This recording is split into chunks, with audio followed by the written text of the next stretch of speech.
The dungeon called the Ancient Dragon Nest has finally been cleared by none other than player Shin Sang-yun, who really is tired of all this. Why is he working so hard when he's almost in his 60s? It's been 30 years since he started his life as a swordsman, however. His best achievement was that he was in the top 100 of the country. He's basically just a needle in a haystack filled with needles. His reward for this clearly seems to be a skill book, but he has eaten these types of artifacts before. Maybe he can turn it into a stew or something. With a large light, a portal appears, and the constellation late bloomer model student enters, congratulating Shin for his hard work and complimenting him for his amazing final strike. This is his contracted constellation. He's really grateful he actually got one, since he's only a third-rate swordsman. However, he has quite a few needy conditions. In level 850, all his artifact and title stats are doubled, and on level 900, those stats are tripled. He has yet to benefit from these because he's only level 650. The late bloomer modern student suggests he gets to eating the skill book, but Shin was just in the middle of doing that. To devour artifacts, this is the only skill that he has gotten since awakening.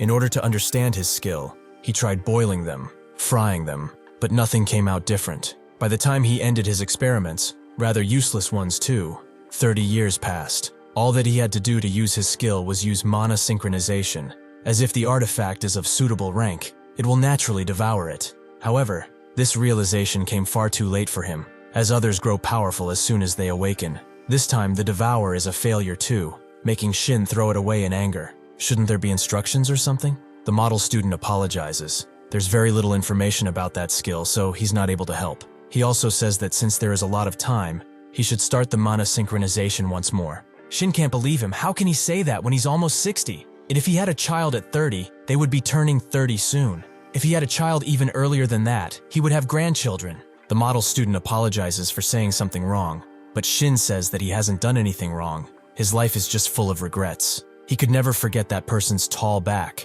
He tried his absolute best to become like him, but he's exhausted and far too old for any of this. The model student gets an idea. Before Shin can say that he's going to retire, the model student casts a spell on him that proceeds to slowly melt him. The model student is using the essence he experimented with to give him what he wants, another chance, in the form of a regression. At a TV show, Park Jong-min, a reporter for the player G, asks someone about the dungeon and gates. They are basically environments for those awakened, or players as they call them, right? Han Hyun-jung, the Hyunjung Corporation CEO, confirms as such. The dungeons are basically the stepping stones, and the gates allow them to travel to other dimensions in completely new worlds. It's an amazing sight to see. Shin watches all of this on his old TV, surprised that he actually did regress to his time. He now has a firmer grasp on the situation, but 4 days have already passed, and he has only gone back 30 years. After the model student did that thing, he lost consciousness and woke up in his studio apartment. He knew right quick that he wasn't in his old and decrepit body, but in his fresh and young one.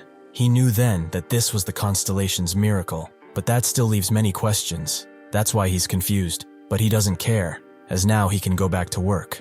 With him, he has a bronze artifact, the Venomoth dagger. He was really lucky to acquire something like this. It may be low rank, but he knows of its hidden skill. He begins absorbing it slowly, the rate of absorption being rather slow since he has not used it long. But what's important is the hidden skill. The mana synchronization with the dagger begins, and he is dragged into the gap of consciousness, the place he needs to go through in order to eat an artifact. He always gets nervous when he comes to this place, but it's rather pleasant now. The preparations to absorb the dagger are complete, and it comes in the form of rotisserie barbecue chicken, drizzled with fresh olive oil. Shin is glad to see a normal dish, and not something like centipede mush.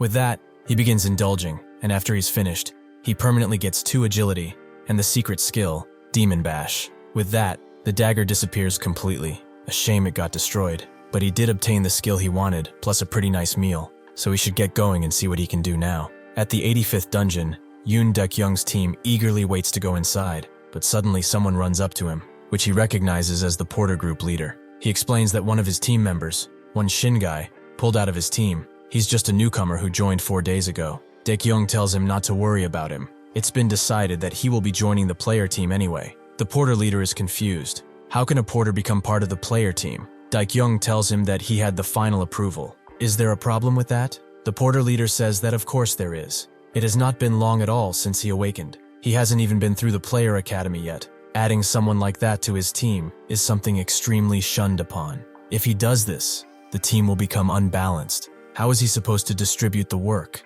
Dekyung turns to him and asks, does he not take care of everything in the end? Like his party and the distribution of items? The porter leader is intimidated, so he backs away without saying much else. But even one of his men wonders why he accepted Shin. He did so because he believes that if someone has to die, he would rather that guy die than any of his. And he will also make an excellent example to those porters. Eventually, Shin arrives and introduces himself. But everyone, from the porters to the players, gives him strange looks, which they aren't even trying to hide at this point. Dekyung greets him warmly. He thought he would be late on his first day since it's almost time to start. He also sees that he has a longsword, which Shin explains he has studied on the internet. Dekyung warns him that it's one of the hardest things to wield properly, but Shin vows that he can at least protect himself, so there shouldn't be any worry. Dekyung trusts him and his spirit. A man certainly needs that. So he tells everyone to follow him as they are about to go in. As everyone does so, Dekyung looks at Shin and thinks he's ridiculous. One can't just study that blade on the internet. He probably thinks that the dungeons are just for fun,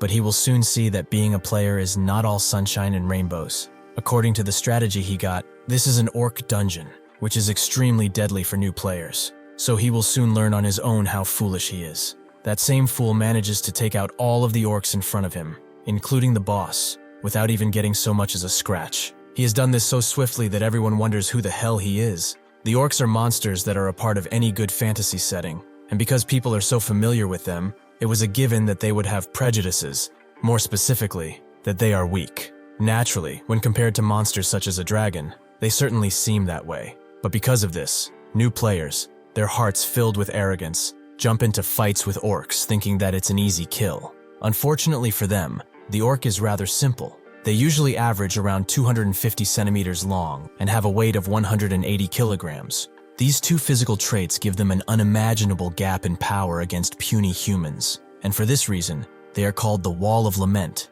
something noobs can hardly get over. As they walk into the dungeon, one of the party members tells Shin that he won't get any special treatment from any of them just because he's a new player, and the porter leader also thinks he's acting all macho just because he awakened. What an arrogant bastard. Shin says that he will try his best while thinking that everyone is out for him. But the party members tell him to not just try, but actually do his best. Was he this annoying as a porter too? Shin just smiles and asks if he can fight in the front lines if they come across some monsters. The party member tries to tell him that he has a death wish, but when he looks behind, he spots a gigantic orc. Shin is excited to have his first battle after regression, but the party member jumps in with his shield and screams that he's totally insane. How is he going to use a great sword against this guy when he moves so slow? Shin tells him that he doesn't need help, making the party member scream even more, but Shin advises him to look in front of him. The party member does so, but it's too late, as a gigantic axe is hurling itself towards him. Suddenly, Dekyung intervenes and puts the orc to the ground with a bash.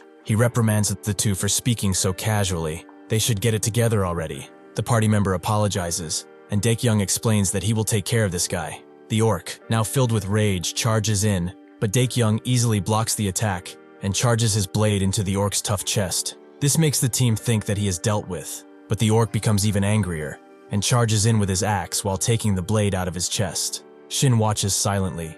He is not impressed by Dekyung at all, and considering he is the highest level here, and only a level 50 at that, he doesn't have much hope for the rest. He charges in once again, hitting the orc straight this time, making it fall to the ground. The party celebrates, and Dekyung asks if they are all right, but before he can celebrate with them, a party of red orcs appears, all of them ready for a bloodbath. The party members become spooked and ask what they should do. Dekyung, knowing that he alone can barely take care of one orc, tells them that they have to retreat. Shin wants to give it a try, immediately gathering disdain from the other members, but before Dekyung can tell him not to do it, he charges in, killing the first orc with a single slash. The party members are awestruck. How can a newbie split a red orc in two like this? Shin expected to cut him fully, but he doesn't have much power since he's only level 1. The orcs notice his arrogance and charge in while screaming, but even if Shin is lower level, he still has years of experience under his belt. The 3 orcs that charged him are instantly dealt with, allowing the armored one to slash in his direction,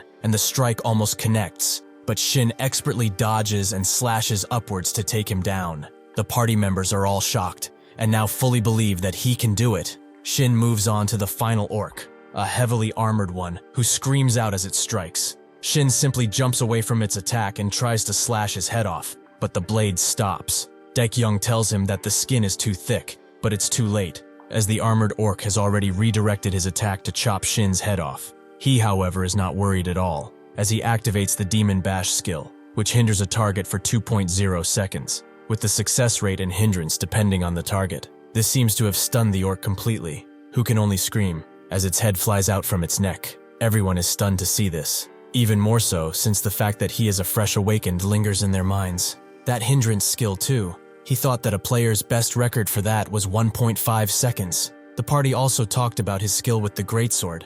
Just what kinds of videos has he watched to learn this? Daekyung doesn't know what to say. Where did this guy get a hindrance skill? Shin levels up as a result of this, and he also fulfills the conditions for a title, an F-rank one, the Fearless Immature Puppy. This gives him +5 evasion, but Shin is more pressed about the name. Since he has one stat point available, he puts it into luck, as it relates to skill hit rate and artifact drop rate. Daekyung asks if he really is who he says he is. He just used a hindrance skill. Where did he even get such a thing? Shin can't tell him he just regressed, so he says he got it when he awakened. Daekyung thinks he's trying to avoid the question with this. Maybe he just got lucky and pulled a diamond rank artifact. He's referring to the sword, so Shin gives it to him, only to see that it's just an ordinary greatsword, meaning that the skill he used really was his. Daekyung is annoyed. He has been running dungeons left and right for 2 entire years, but even he does not have a skill as good as this, despite being level 50. Before he can think anymore, a scout reports that the middle boss is up ahead. Daekyung knows he cannot let this dampen his reputation. He thanks Shin for taking care of the ads, but he should not overstep his role. That skill of his will not do a single thing against a demonic orc after all. Shin now remembers why he returned to this party specifically, so he calls out Daekyung and asks if he kills the demonic orc on his own, can he receive the artifact that drops upon killing it? The Crimson Stone is an artifact that can only be dropped by a demonic orc, but even those have a really low chance of dropping it. However, Shin learned something in his past life when their team failed to defeat the demon orc. They were lucky enough to see the Crimson Stone in person when another team got their hands on it. The others asked how they managed to get such a rare thing, and thought it would fetch a pretty penny on the market since it has the delay skill. Shin remembered that skill until now. It is one he desperately needs. He already knows that this party distributes items based on contribution. If he defeats that monster alone, then there should be no issues, right? It is critical for him to obtain the delay skill for the future, but most people would think badly of him, who is acting cocky when he's just a newbie. Sure enough, the party members jump on him. He thinks he's so tough when he only took care of a couple of orcs. Daekyung tells him to do as he pleases without even giving him his glance, but that's only if they fail to defeat the boss. Only then will he be allowed to enter the dungeon on his own and kill the boss. Does he understand? Shin is happy with this outcome, but this means he will step out of this battle, right? Daekyung tells him to do whatever. He will show this cocky bastard what's what. Just because he's got a rare skill, he thinks he can take a boss down? He will show him that what truly matters on this battlefield is the people you lead and the experience one has. Upon entering the door, they encounter the middle boss, the bloodthirsty demonic orc. Daekyung tells everyone to prepare. They will just circle it and attack from the rear when they can. He laughs at Shin's notion of solo play. He will never get the chance to do that. Not here anyway. He rushes in with his squad valiantly, but soon enough, Daekyung wakes up confused on the ground, covered in blood, wondering what even happened. Shin is actually worried for them. He didn't expect to see them charge in like that. This is probably why they failed in the past too. The party asks what they should do. They obviously can't just let themselves get killed. Daekyung wonders why all the orcs here are so strong. Even the first one was a problem. He will kill his informant the next time he sees him. Anyway, he is not about to let his squad get killed because of his greed, so he sends the order to retreat, which Shin is very glad to hear. They all think something's wrong with him, but the order remains the same. They will retreat in its flank. Before leaving, Daekyung approaches Shin and says that he warned him. He shouldn't haunt him if he dies. Shin scoffs. He should relax. Nobody is going to die today. The demonic orc charges him angrily, Shin thinking that if they are to compare stats, there's no way for him to win. However, he has experience on his side. He deflects the orc's blade, and the others hear this commotion, wondering if he really deflected that axe. Shin's hand stings from just this. Deflecting is probably his limit, but he won't stop, because he can see his prize, his Crimson Stone. The reason he's so adamant on getting it is the special effect of combining Delay and Demon Bash. It is hard to see how the 2-second stun that Demon Bash inflicts can still be improved, considering it's pretty good. However, with his Devours skill, he is able to combine the effects of skills, so this gave him an idea, to get a skill that would allow him to stack Demon Bash. That would be an amazing combination. It would basically let him apply an infinite stun, and with the delay skill, something like this is more than possible. Shin challenges the demonic orc to come forward, who falls for this taunt and attacks once again. Shin got exactly what he wanted, because with this, he can find his weak spots. With a single slash, the demonic orc is forced to drop his axe because of the demon bash skill, and Daekyung can't believe something like that works on bosses. That should be illegal. Shin is surprised by how easily he dealt with something that's supposed to be difficult to kill, but suddenly, the orc kicks him without a warning, forcing him to block the attack. Shin actually forgot about the orc's next ability, its self-regeneration, which makes the stun last less than normal. In order to stun it properly, he needs 15 seconds, which is why he needs delay in the first place. If he cannot stun him, he just has to defeat him some other way. The orc attacks once again, but Shin knocks his axe down, and they engage in a brutal exchange as the others watch. The party members tell Daekyung that they should go. They have to get out of here before that guy dies. Daekyung, however, doesn't get him. His stun does not work, and there's a gap in their stats, too big for him to do anything. Why then is he making that kind of face? Is he truly a newbie, as he says? Shin has been in situations just like this more than a few times. If he is too weak, he just focuses everything into a single point. He will forget about cutting him and use his own strength against him. With this, he can pierce through. Using the orc's own momentum, Shin strikes him in the heart, killing the demonic orc in an instant. He gains 2 levels, along with the Demon Hunter title, which increases his health regeneration while fighting middle bosses or above. Shin is glad to see 2 titles already. These are the benefits of going solo. He gets distracted by Daekyung's approach before he can spend his points, who looks at Shin with complete awe. He knows that this will become annoying if he lets the situation end like this, so he exclaims that he almost died. What would he have done if his mighty leader did not deal damage? The party members immediately believe him, but Daekyung doesn't know what he's talking about. Shin just looks at him knowingly. He's giving him a chance to preserve that honor he so dearly holds on to. Daekyung looks at the orb and understands he got completely defeated. He tells the party that since they got rid of the middle boss, they will not be moving on to the final one. The party chats as they walk away, leaving Shin with the only thing he wants, the crimson orb, which he will try and eat. He goes into the gap of unconsciousness, where the crimson orb is presented as a masterfully crafted Bibim Neng Myun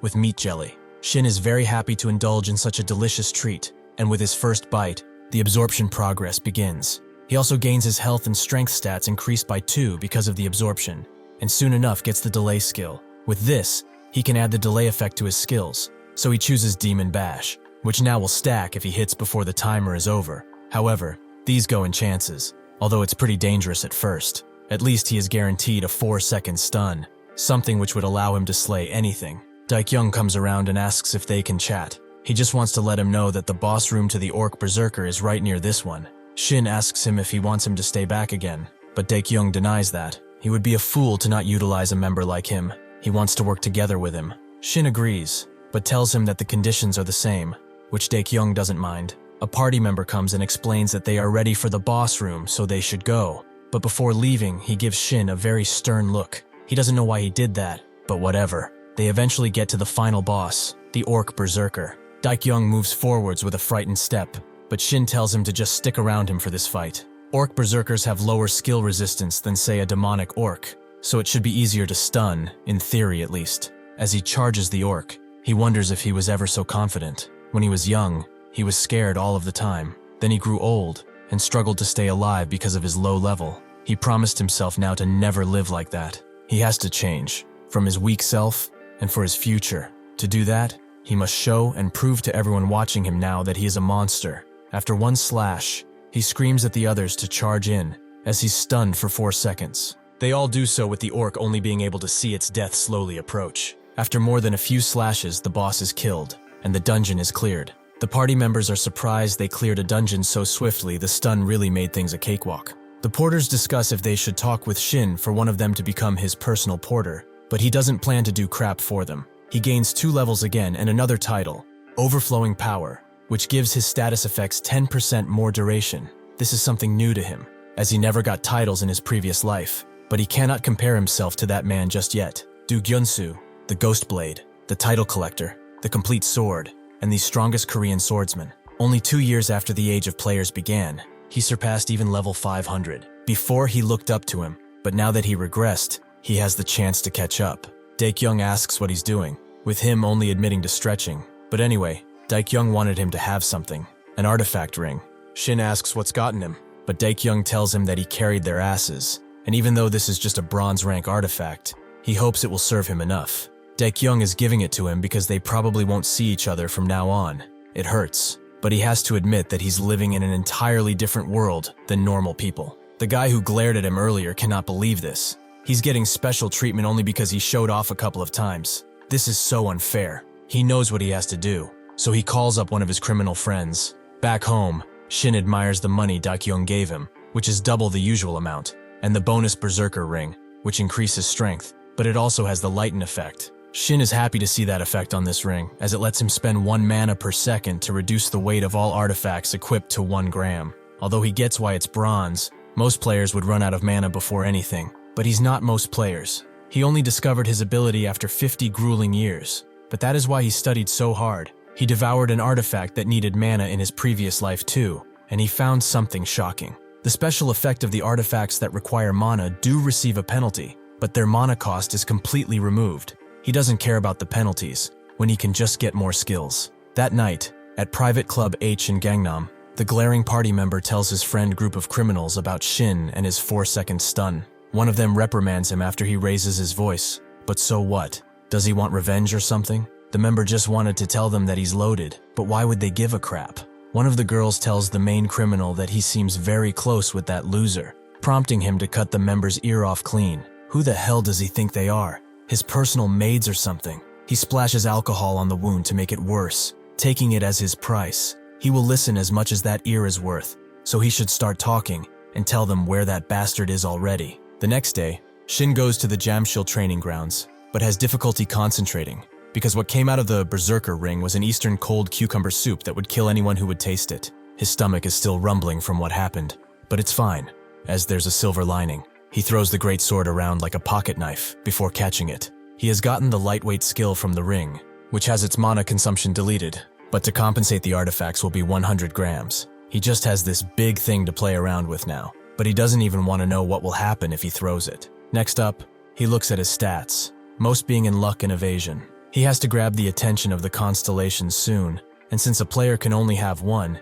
he must pick carefully. If possible, he would like someone who goes best with the luck stat, but for now they won't even look at him, so training is the best thing he can do now. After a few days, he comes out of the training grounds, pretty tired from the whole ordeal. Not only did he train, but he also drove quite a lot. But he did manage to get a new skill, the ambidextrous sword training, which increases his adaptability with all manner of blades. He has arrived at the 101 dungeon, a solo player exclusive. It would take months to enter one normally, as he would have to wait in a queue, but driving here is much quicker. He looks behind him, as he seems to have some stalkers. He did not expect for them to come even through the forest. They must want something of his, but whatever it is, they will have to settle it in the dungeon. The criminal party eventually goes inside after Shin, where they find him waiting. This is supposed to be a solo player dungeon, and since he's already here, they should get lost now. The group leader asks if he's hit in the head, making Shin give them one last chance. He swears he won't report them.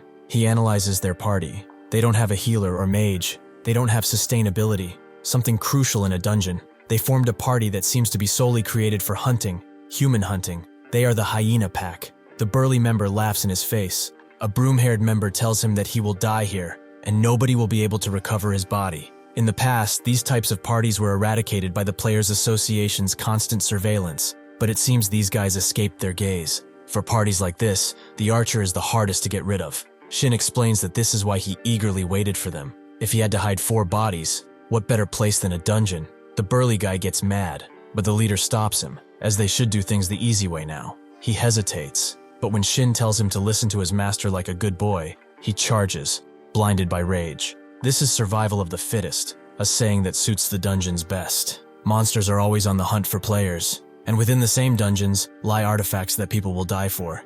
Everyone knows when becoming a player that they are fighting with their lives on the line at every moment. If one is weak, they die. There are no rules here, so it's kill or be killed. That is what he experienced a lot of in his past life, and it seems that it still applies even now. As a result, everything he does here, no matter how brutal, is just simple self-defense. He beckons the others to come forth, but they run past him, with the leader telling the archer to cover them so they can get in position. He agrees, but he is rather startled by the fact that he killed Sangho. Even if he is an idiot, he managed to reach level 100. Even though he awakened recently, he was a good unit. Shin flips his sword as he asks where they are going, prompting the archer to shoot at him. But with one lunge, his arrows break in front of him and the sword curbs his life. The leader is mortified. He threw a great sword at amazing speed. This can only mean one thing. He does not have a weapon now. This is the perfect time to attack. He screams at the last remaining member to attack, and they all rush to the same spot. Shin reaches for his blade, but the two attack at the same time. Their strikes go into the ground, as Shin has balanced himself on the blade. The swordsman thinks that he's insane, but that's his last thought, because as Shin pulls his blade out, the leader uses him as a shield to save his own blood. Doing so, without an ounce of regret, Shin lands and says that he has thought about it while fighting. They seem to be organ traders, right? No matter how much he ponders, there's no way they are working together because of an undying trust or something like that. They are prodigy awakening mana stones through organ transplants, correct? He may look young, but he has seen some really nasty stuff. The leader says that it doesn't matter what he thinks. Even if what he says is true, he will die here. Shin just wanted to confirm, as he was getting pretty bored with them. Suddenly, the leader is stunned for 4.4 seconds because of the small cuts he incurred when protecting himself. Before he can wonder what type of skill this is, Shin says that his life will end today. The leader has never been in this position. Once he enters a dungeon with someone, he is always the predator, ready to feast on his prey.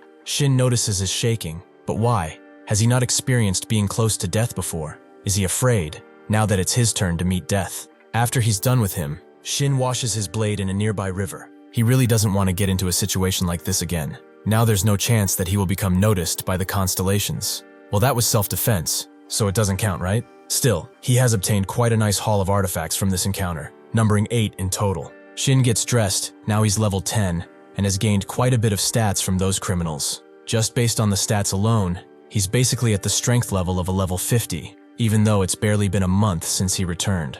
Additionally, he also had a silver artifact among the bronze ones, the recovery ring, which allows him to cleanse any status abnormalities using 10 mana, and can be used again in only a minute, but the mana cost will double. He got lucky, as he found this ring on the first guy he killed. If he put his trust in the stun, if they were to fight normally, he would have been screwed, so he will have to be careful. Naturally, he uses mana synchronization on the ring. Deeper into the dungeon, a bunch of goblins are going about their duties, but they suddenly spot Shin, who is slowly approaching, his eyes covered. This is because he wants to get the Lucky Day title. He has to kill 500 monsters with his eye closed. The goblins just growl at him, but one of them notices that his sword is an artifact, something which they desperately desire. Shin knows he has to detect their presence. He must feel the airflow and make sure his ears listen to everything.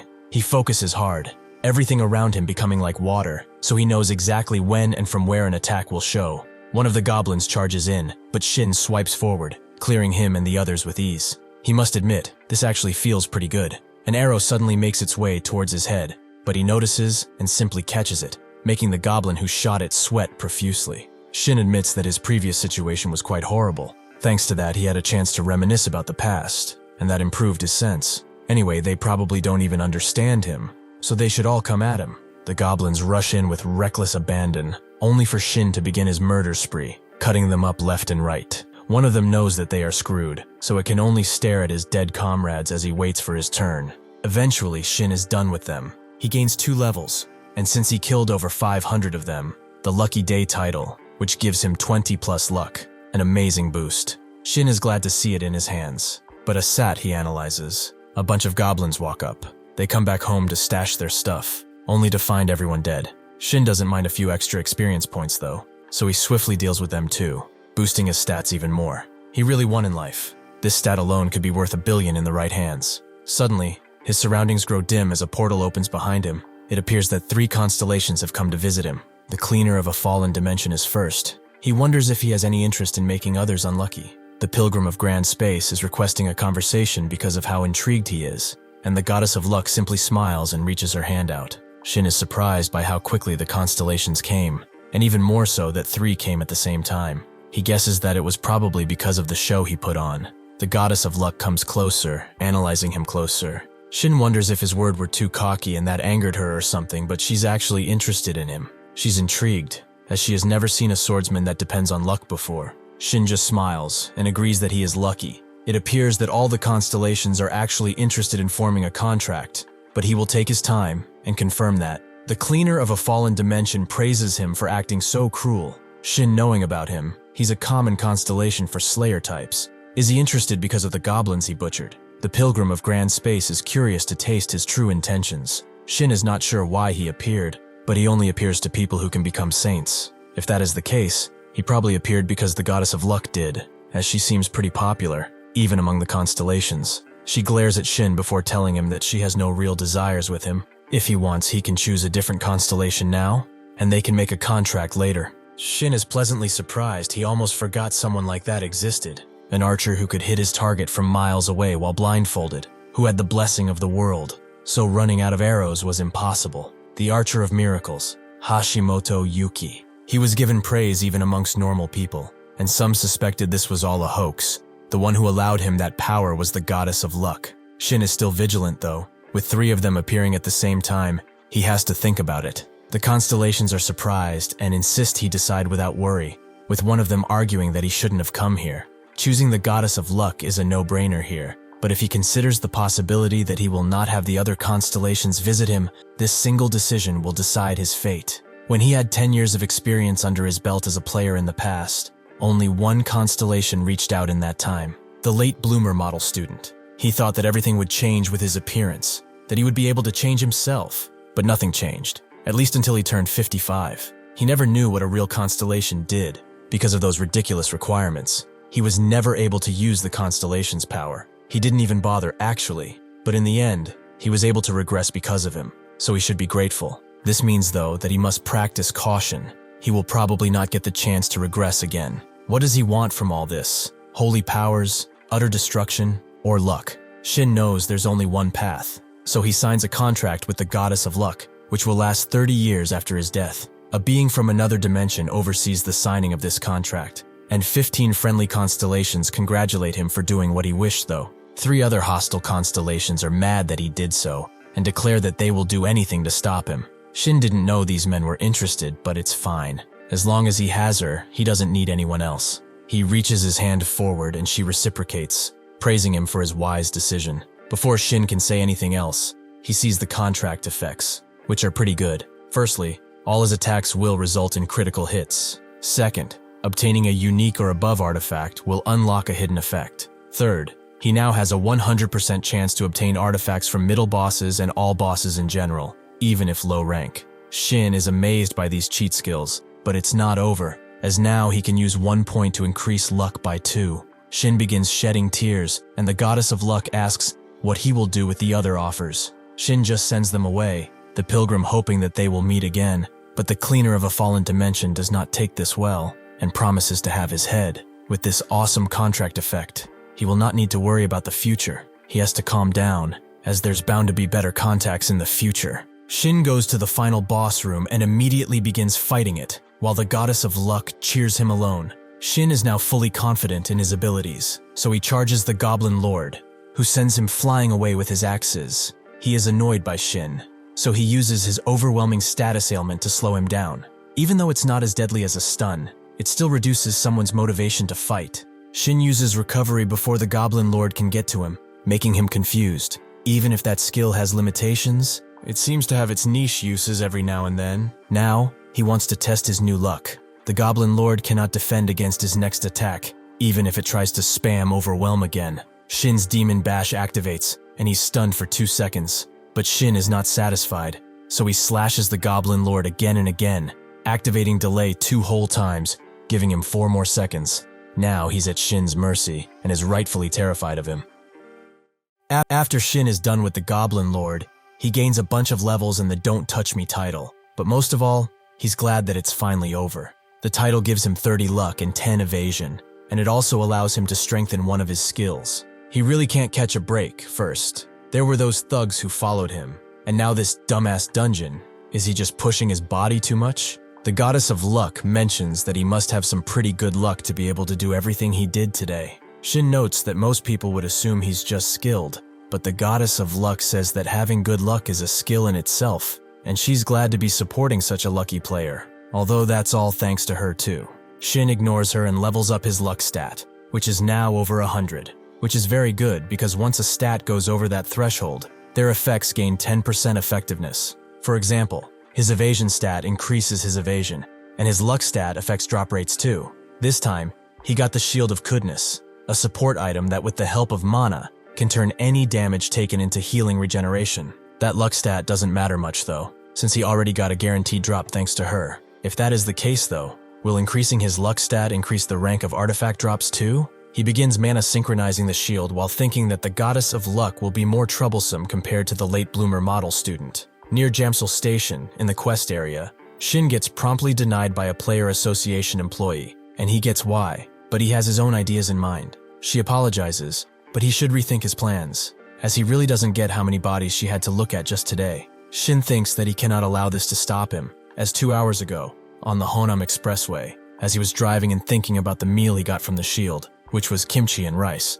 his car suddenly broke down on multiple levels, which made him think about needing a new one. But beyond that, he had to move out soon too, as being at this awkward level, he's statistically likely to get involved in crime. He cannot keep living in such constant fear, so it will be easier to live in a player town where surveillance is present. Additionally, with all the artifacts he would need, he needs to think about buying used equipment to make the process smoother. This only left him with one choice: to make money, and a lot of it too. Right now, there is only one place where he can get this amount: the system that was created alongside the players. With its appearance came the quests, and an organization that manages those quests, the Player Association. Certainly, with his abilities, he can do it. Now though, he's made no progress, and the employee tells him to just enter a dungeon appropriate for his level. Why is he trying to enter a level 100 dungeon anyway? Shin swears that he will not cause any sort of issues, and thinks that even if he's level 17, going to a low-level dungeon would be a time waster. The employee begins to cry, as she had someone say the exact same thing, so he should just go to a lower-level dungeon, for her at least. Shin understands where she's coming from. Plenty of people have died because they overestimated their abilities, but he has to remain willful and show that he can do it. Suddenly, another player overhears their conversation. It's Kim Miso from the Eden Guild, a level 100A+ rank player. Shin recognizes her as the Marksman of Devastation. She was the first player to reach level 100 and earn the title of Marksman. Although her skills are good, what makes her stand out is that she's the daughter of Shinsung Biotechnic's president, Kim Yoon-chil. What this means is that Miso, along with Shin Taeri, the Shadow Assassin, known for her title as the Greatest Assassin, and Cho Jin-ho, the Greatest Swordsman, are members of the same guild. Miso's father is also a majority shareholder in the Eden Guild, so she was born not with a silver spoon, but a diamond one at this point. She notes that she's never seen him before. She just happened to listen to their conversation. Is he interested in starting a level 100 quest? Shin tells her that he needs the money, while other players around the hall are wondering who he is to talk with someone like that. Miso tells him that it will be a challenging place, but Shin is aware of that. It's a high-risk, high-return situation. He certainly isn't acting like this because he hates her, even though he got rejected when he tried to join her party before regressing. Truly, he does not hold grudges, right? Miso wonders if he's aware that he's unable to proceed with that quest, because solo players are not allowed. Shin forgot the solo player quest ban is going to be lifted 4 years from now, so he laughs it off and apologizes for causing trouble. Miso didn't tell him to leave though. How about she come with him? The players around them are very jealous, but Shin wonders what she's plotting and asks on what condition she wants to help.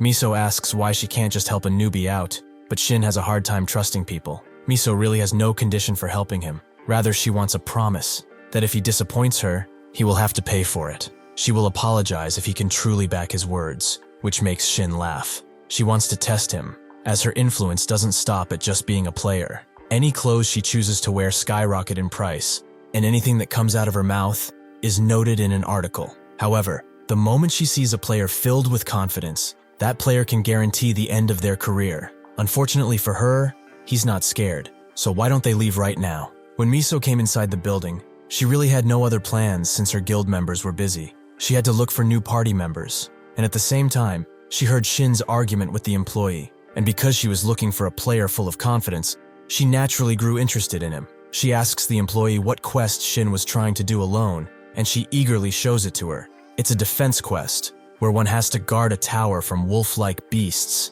with a quest reward of 500 million won. Miso is surprised, as she thought he would have chosen something like a fetch or raid quest. Due to the restriction on these quests, It is only possible to clear the quest if you defeat all the monsters. That is why a 4-man party with at least one ranged player is advised, but he wanted to do it by himself. Shin asks if he's nervous about it, as she wasn't talking, so he got worried a bit. If she thinks it is too hard for just her, they can wait for more people, maybe a tank or something. Miso immediately grabs his hand and accepts the quest, as it is no trouble at all. With that, they get teleported away, the employee hoping that nothing happens to Shin, but the players around wonder if they can succeed. Most disagree, as there's no way a level 17 noob can do anything in such a dungeon, but some argue that Miso had something in mind. She's the youngest A+ ranked player after all. She's not dumb. Do they know about the new ranking system that the Player Association created? The one made because it was hard to determine how strong a player was based on level. There are 2 criteria for getting assigned a rank. The first is the number of dungeons one has cleared, and the second is the overall battle sense of a player. Miso was ranked A+, solely because of her battle sense. Most get that, but they do not get what A+ even means. It's pretty obvious, but it simply means that there are monsters far above her who are stronger than 2 Misos at once. But that's not the important bit here. That guy had the fortune to go into the dungeon with her. So, all in all, he's pretty damn lucky. They arrive at the defense quest, the Age of the Night and Wolves, where Miso gets prepared to help Shin, as she will take responsibility for what she said. But she hopes that he takes this as a chance to learn his lesson. 30 minutes ago, he told her to not get involved unless he clearly asks for her help, and as long as she focuses on supporting him, he promises a 5% cut. Miso is surprised she's not just hearing things, and Shin knew that 5% was pretty dangerous for just some support. Miso was not referring to the terms. There was no way he could handle all of this. There are at least 300 enemies below. This was a difficult quest, even for a level 100 like her. Shin just told her to wait and see, and she reluctantly agreed, but for every monster he missed, she would get 1% more. The wolves approach Shin, and he apologizes to Miso, as there is no way she's getting more than 5%. He will be taking all these oversized mutts down. He charges into them and begins killing one after another, enjoying the sound they make when they die. Miso is pretty amazed. This means that he's not just an ordinary arrogant player. There were no flaws in his strikes, and his stance supports his superior reach. This is what she learned from Jinho, a perfect balance of offense and defense. But on top of that, he avoided pointless movements and struck a few with just one strike. Unfortunately, he still has to improve, as there's just way too many of them. They are not monsters a level 17 player can handle. However, as she looks closer, she notices something, which was bugging her from the start. All of the monsters are motionless, meaning that he used a stun. She leans so much that she almost falls off, but still, not anybody can just use stun. Even though he's being conservative, that stun lasted for 4 seconds at least. If that's the case, he will have more than enough resources to kill all the wolves? Just who is this guy? As he continues to fight, a bunch of wolf corpses fly towards him. As his main opponent has finally arrived, the black wolf who screams out in anger. He has never faced this beast in the past. He wonders why he feels nostalgia upon seeing it. Because of it, he gets under the effects of a debuff and a stun, which reaches Miso too, but she gets protected by her artifact. She completely forgot the black wolf could do such a thing, so she swiftly draws her bow and prepares to strike, as there is no way for him to get out of that stun swiftly. Shin uses recovery, allowing him to move once again, and amazing Miso, who is getting one surprise after another. Even the black wolf is shocked, as he did not expect his prey to move once again, and this moment of panic gives Shin enough time to deal a critical strike, although he got dirty because of it. Since he's already muddy though, he should go and have some fun. Miso is amazed, and wonders who this guy even is. The defense quest is basically over with, and Shin gains a bunch of levels along with the no fear trait, which allows him to ignore any status caused by a wolf-like monster. But this is ignored if it's a boss. He looks at Miso, who he thinks is starting to believe in his skill, as she was full of contempt watching him clear the stage. Since the show is basically over, how about he just starts the finale? He hopes that she is ready. The final boss is the full moon wolf lord, who attempts to strike, but Shin dodges and remembers that irregular attacks are this monster's specialty. In 30 years, all of his attack patterns have been analyzed over and over, so he's sorry, but he knows every single move he will make. Even if he strikes him, Demon Bash has not activated because of his resistance, which Shin expected. Miso thinks that this is insane. Not only does he have a stuff skill, but can also handle that sword like he's holding a feather. The Wolf Lord tries to bite him, but Shin sidesteps, making the Wolf Lord strike him with his hand, but Shin just blocks it, as he knows everything already. The worst thing for Miso is that he keeps putting up that attitude to prove his strength, making her wonder about his true identity even more. The battle continues more than Shin thought, and he's out of cool tricks to show Miso. Although the boss should be tired by now, it's still filled with energy. At this point, he's going to pass out before him, and his HP is low too. But suddenly, the boss uses a pattern he recognizes. He's using a strong attack to bait a counter, so that he can then go for a piercing attack. This pattern took the lives of many players, and even though he has not used that yet, now it's the perfect opportunity to test it. He cuts the hand of the Wolf Lord, but this allows him to strike Shin with his other arm, completely annihilating him. Miso falls on her knees as if she's an idiot. Even if Shin showed incredible strength, she let her guard down and allowed this to happen. She apologizes for him, but suddenly, a green light envelops the entire area. When he absorbed the Shield of Coodness, he got the Sacrifice special effect, which allowed him to turn all the damage dealt to a specific body part into health. He could choose any body part, and it was really specific. He thought at first that the back would be the safest, but that's divided into 4 pieces, so the only right part is the front, which allows him to fully heal up.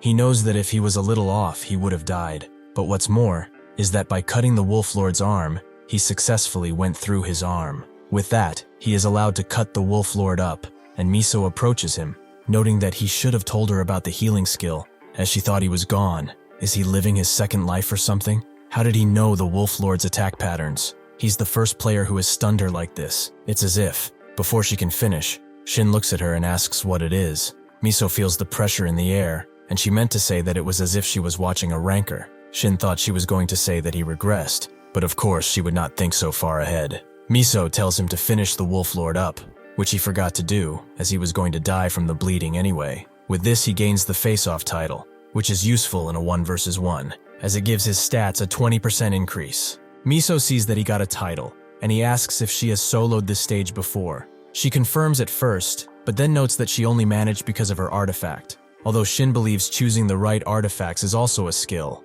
She thanks him for the compliment, but she doesn't say that her artifact cost around 200 billion won. Comparing herself to him is disingenuous. She suggests that he tests out the effects of his title, which makes it activate, as she was requesting a duel, but he denies the offer. She goes first, as she has to call her porters in order to help move all the loot, which he thanks her for. Shin knows that he made a good impression on her, and before leaving she also gives him her 5% of the quest reward. Even if it seems unfair, she's sure they will work again in the future. So this is an investment. Shin is fine with that, but he gets to move on to the main reason he came here, the Blue Moonstone Platinum Artifact. Finally, after so many years, he got a Platinum Artifact. With this, he can finally buy an apartment in Seoul. The Goddess of Luck asks if he now feels the sensation of winning thanks to her, but Shin doesn't believe she did anything. This is all thanks to his life. Suddenly, another constellation appears, the one with ripped lips, who raises objections about his luck. The player system has proposed to banish the Goddess of Luck,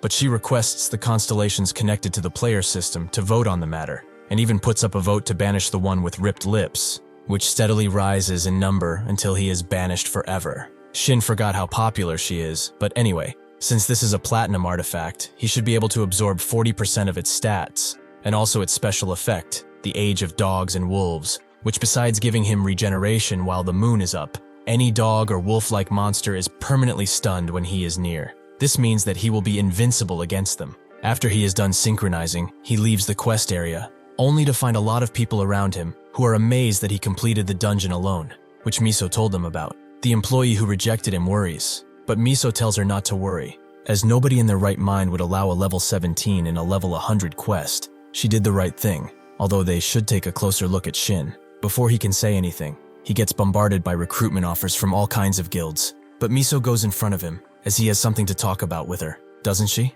Shin agrees only to get out of this mess, and they drive away in a limo, just in time for Shin to get paid. Glad to see that the rewards come quickly. Miso explains that it's thanks to the porters, although she did her part too. Shin thanks her for taking care of it, and tells her driver to switch to secret mode, which shuts all the entrances in steel. Shin knew there were hidden motives behind her kindness, but she doesn't mean anything insidious. She just wants to invite him into the Eden Guild. Shin thinks that this is more confidence than anything on her part, but she notes that the Eden name doesn't mean just anything. He would lie if he said he did not expect this. Until he regressed, he was just an ordinary guy, and being a part of something gave him a sense of security. It was a small guild that took in talentless people with nowhere to go. It was comfortable, but everything changed when that incident happened. And with how fast he's growing, No matter how good their structure is, a guild will just be a restraint. For now, it's probably best to go solo. So he apologizes. Miso knows he's going to start a one-man guild, which Shin can't deny, but he's surprised she knew. She notes that she's the daughter of a corporation chairman, and considering his skills, it's not hard to guess. What matters is that she's the only one who knows the facts now. Shin is surprised she's still laying her cards down. She's creating a relationship she can profit from in the future. She's really a skilled negotiator. Inside of the player town near Jamsil Station, Shin is in the process of buying an apartment with a deposit of 100 million won and the rent being 5 million per month. Shin is surprised she said such a steep price with a smile, but she notes that this is a pretty good deal. She leaves him to enjoy it, and he thinks that he got a place pretty fast. Perhaps this is the goddess of luck too. Honestly, the time he spent here was short, but so much has happened. The mysterious regression, it left him wondering what to do, how to move forward. But he suddenly felt a feeling long forgotten, blood rushing through his veins. The power of youth. These veins would not let him lead a peaceful life, so he decided to live different and swore to never be a coward. Besides that, he also got opportunities for growth, as is called Park Jungmin from the player journal, which gave Shin even more exposure. As Shin left, Miso also invited him to explore an unidentified gate, as they are forming a free team to do it. Shin immediately agreed, surprising Miso, but he has been waiting for a while to do this. A dungeon is a fixed location. It follows a set routine every time, but a gate is constantly shifting. The entrances move in real time, and even monsters change. It's a higher risk for sure, but there are better rewards too. And a first clear bonus guarantees a high-grade artifact too, something like Miso's artifact. Before he really left, she gave him her phone to write his number, but she forgot to unlock it, allowing him to stare at her background, which is 2 memorials. She apologized for doing this, as she's a klutz sometimes. Shin could have asked what the story was, but all players have stories. Hell, even he has one that he could not tell anyone. This makes him wonder about the model student, and hope that at one point he will show his face. In the VIP room of the Eden Guild, a man tells Miso that he waited to catch up over coffee with her for a while, but it seems like she's eagerly awaiting some messages. Miso confirms that she's talking with Shin. They are preparing a gate together. The man notes that she probably fell for him, but wasn't he the one who could stun longer than he? He also turned down her offer to join the guild, and Miso tells him that he should start getting nervous if that's the case, as his swordsmanship is high level too. The man thinks that she's going a bit far with that. Comparing them now is a bit much. This is Jo Jin Ho, a level 700 S-rank player. The next day, at the Jamsil training grounds, Shin gets a call from Miso, who wonders if he can talk, as it's about the gate. He confirms as such, and she explains that an unidentified gate just appeared 500 meters northwest of Chunui Station. They have already done a preliminary scout of the middle, and she shared the internal info just now. Shin goes to check it and sees that the second mid-boss is a Cerberus. He only just got this new skill. He can't believe his luck, considering he's basically invincible against dogs. He thanks her for the heads up, but she feels it's only right and hangs up. Suddenly, someone appears and notes that he called him, and yet he's talking on the phone. Shin apologizes to the team leader, but Daekyung is just joking. Since he's a celebrity now, he should be understanding, right? Shin denies any claim of fame. He still has a long way to go after all, but judging by his words, Daekyung guesses that he has not gotten that call just yet. Shin is confused, so Daekyung shows him an article on the player journal, the top one, and it's about him. Shin is very surprised. It's not like he did not want to be in articles, but do they usually post without even talking to the person they are posting about? Since his phone is getting bombarded with calls, Daekyung guesses he's getting tons of calls from extended family, but Shin notes that it's only his cousin-in-laws for now at least. Shin lets this go for now, as they must be talking about the important bit. Before that though, Daekyung remembers that he wanted this, right? Shin is very thankful for what he just received, but Daekyung is not giving it for free. This is a bag full of old artifacts he used, making him wonder why Shin doesn't just buy new ones. But Shin just makes an excuse about resolve or something. He plays it off by saying that it's like some kind of superstition, since he can't reveal what they are really used for. Before they can talk more, a woman joins them, apologizing for being late, as she had a hard time parking around the mountain, but they should begin the appraisal right away. Shin asks who this is, and Daekyung introduces her as the appraiser who will help with the transaction. He brought her so that he won't lowball him just because they are acquaintances. The appraiser gets right to her job, completing it in only a few minutes. With this, she confirms that the original price is a fair one. Daekyung is kinda sad about the news, but whatever. Before they part ways, he wants Shin to look at his swordsmanship. Shin refuses, as he's not qualified for that, but Daekyung tells him to stop being humble. He's not dumb enough to not realize that he's above him, and he will also not let pride get in the way of learning. Shin hates annoying stuff like this. However, he can see Daekyung's sincerity, so he cannot just ignore him. He tells him to go ahead, and also tells the appraiser to step behind him for a bit. With that, Daekyung begins swinging around his blade. Shin is impressed. He has grown since they last fought together. He probably did not stop training at all, however. Something is wrong. Shin calls his name and asks if something happened to his left arm as he's moving it weirdly. Daekyung asks how he knew that, but Shin just observed. When he swings with his right, his left shoulder opens up. It feels like he was conscious of that side. Daekyung pouts, but he is right. He has some trauma about blocking with that part. Most of the injuries he has taken during mock training or dungeons have happened on this side. He can't really fix it either. Shin denies such a thing. Trauma to the body is much easier to handle than one would think. He shouldn't hide the part of his consciousness and choose a bold style of swordsmanship that reveals his true self. For example, he can just grip and squeeze harder, even though it hurts at first. He should just hang in there. The appraiser sees this scene and wonders what these two are doing.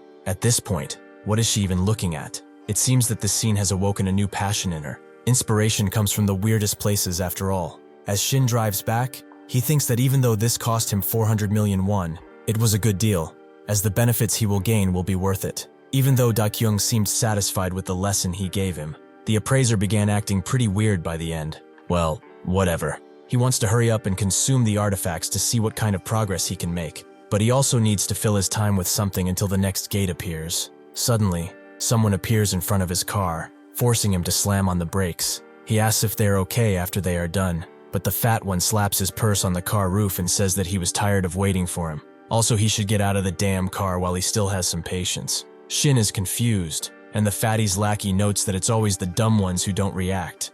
The fatty unleashes one of his spells and asks, does he want to burn inside that car of his or get out? Shin finally remembers who they are, Choi Young-cheol and Cho Seong-ho, of the Utopia Guild. Young-cheol specifically only picks on people weaker than himself, and Seong-ho is his little lackey, shooting the videos for him. Thanks to this extreme content of his, he had a few loyal followers who would always click on his videos, but at one point, he crossed the line and got a life sentence. In other words, they are the worst kind of filth the world has ever known.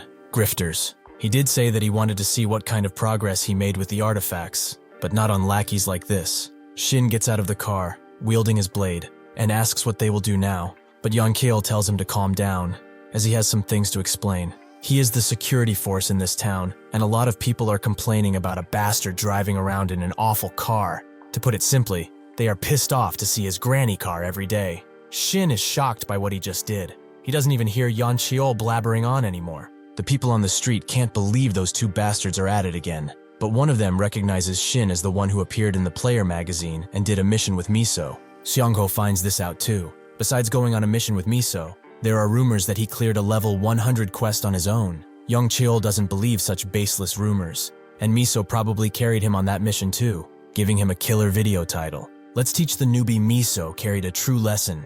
Young-cheol feels merciful today, so they should do it like this. They will go into training mode and have a one-on-one match. If he wins, he leaves the player town immediately. If he somehow wins, they will ignore him from now on. Deal? Shin agrees, but he wants more. 500 million and the stuff on his wrist. If he doesn't like those conditions, he can leave before he gets mad. Young-cheol gets mad, but Seong-ho tells him they don't have a choice, as the chat is going crazy right now, all of them pushing him to do it. Shin asks if he will, or is he too scared for such a thing? Young-cheol knows that if he goes with this, the video will not be monetized since it contains violence, but he will take it as some stress relief if that's the case. They go to the Layer Town Plaza, where the passerby watch as the two put each other in training mode, and Young-cheol notes that just like they said, 500 million and their wrists on the line, and he should not worry, as he keeps promises. He shouldn't beg for mercy if he loses though, as that will be shameful. With the training mode set up, Shin lets out a sigh of relief, and as Young-cheol monologues, he charges in,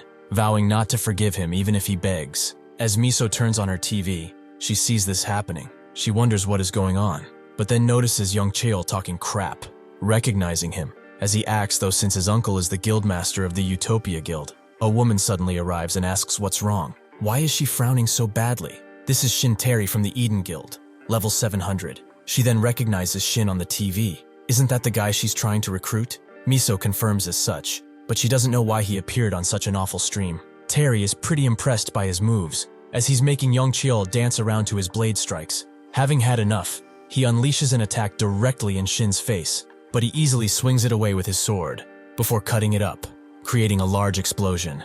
Xiangho and the viewers are shocked, but Shin is extremely happy, as at least his body is moving exactly how he wants it to. 3 hours earlier, he thanked the appraiser for wrapping up the deal swiftly, but she found it to be no bother. They worked very hard together after all. Dakyung suggested they go have a drink. Naturally, he will pay, since he's got some cash now. Shin apologized, as he had to head out, but Dakyung didn't want him to, and guessed that he asked too much for the artifacts. He would give some money back if that is the case. Shin explained that he really had plans after this, so Dakyung invited the appraiser, but she then remembered the totally real appointment she had in like half an hour. With that, she dashed away from the scene, and Shin waited until he was alone and began consuming the bronze-grade artifacts, giving him a final absorption rate of 90%. He was shocked to see this, and the goddess of luck thinks it's her doing that he's so joyful. Normally, Shin only gets a tenth of that because of the absorption limits, but as expected, stuff that is handled by people is really a lot better.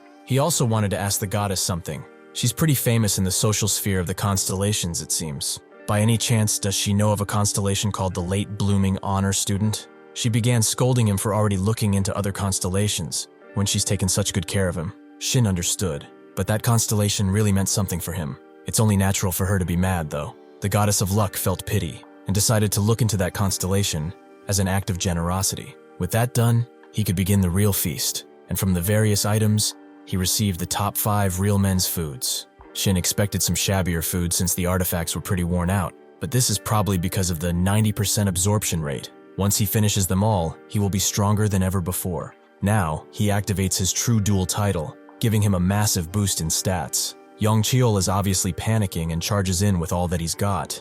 Miso is fearful for him, but Terry tells her to relax, as he will definitely dodge that. Shin hopes that he did not forget about their deal. For 500 million, he will be taking his arm too. Xiangho smiles as he has finally caught him. Suddenly, an icy trap surfaces below Shin, making Yongcheol smile, as he has caught him like a rat. The conditions have been met. On Shin has been activated the Force Freeze skill, and now, his whole body is being encased in ice. Terry did not expect him to know other magic besides the ignition type, but this is good too. Miso just laughs, as she knows that Shin can use the status cancel effect skill. Now she will see why she wants to scout him so badly. Unfortunately for her, that isn't the case, as Shin is already out of his frozen chains, completely gone. Yongcheol is pretty shocked, as the skill definitely activated. Unless he has the status effect cancel, he cannot escape.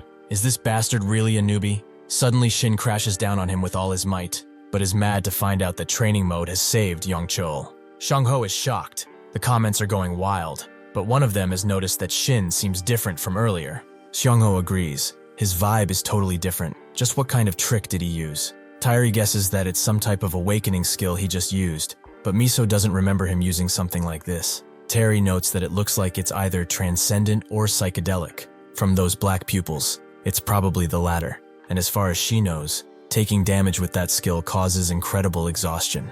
Is he planning to take those guys down without a single hit? Miso doesn't believe that's the case. Again, he never used such a skill while they were together. And besides, it costs a fortune. If that is the case, Tairi guesses it's one of two things. Either he had no reason to use it when they were together, or he didn't have it. More specifically, he found the means to get it in a short time. It seems that the appraiser has made a mistake on one of the items. It should have gone through a potential ability test, as it had a 0.02% possibility of having the psychedelic hidden skill. It's probably nothing though. The chance is incredibly low.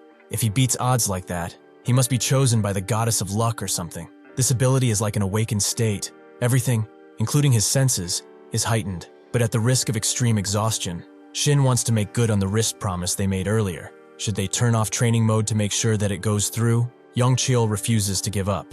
He let his guard down since this guy looked like a newbie, but he will take him more seriously now. He launches himself in the air to create some distance, but then thinks about Xiangho, who gave him completely wrong information. If he knew this bastard was strong, he wouldn't have started this. It seems like this other bastard was just spouting nonsense. Shin grabs his head and wants to end this. It's time for them to settle accounts. He shouldn't worry too much. Training mode will make him avoid fatal damage, so he should stay still. Yongcheol throws in the towel, vowing to transfer the 500 million now, which Shin is glad about. But now comes the personal revenge part. He might be confused as to what revenge he's speaking about. but this is why he started the thing in the first place. 3 days ago, at the car center, his repairman did all he could, but explained that he would have to scrap that car soon. It is just too old to last any longer than this. Even if he's attached to it, he has to let go now. That car has been with him a long time. It's probably happy it was able to do so for such a long time. As he looked at the car, tears in his eyes,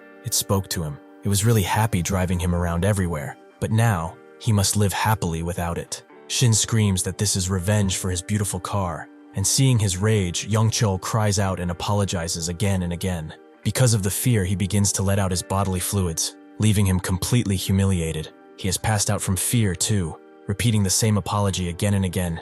This is Shin's victory.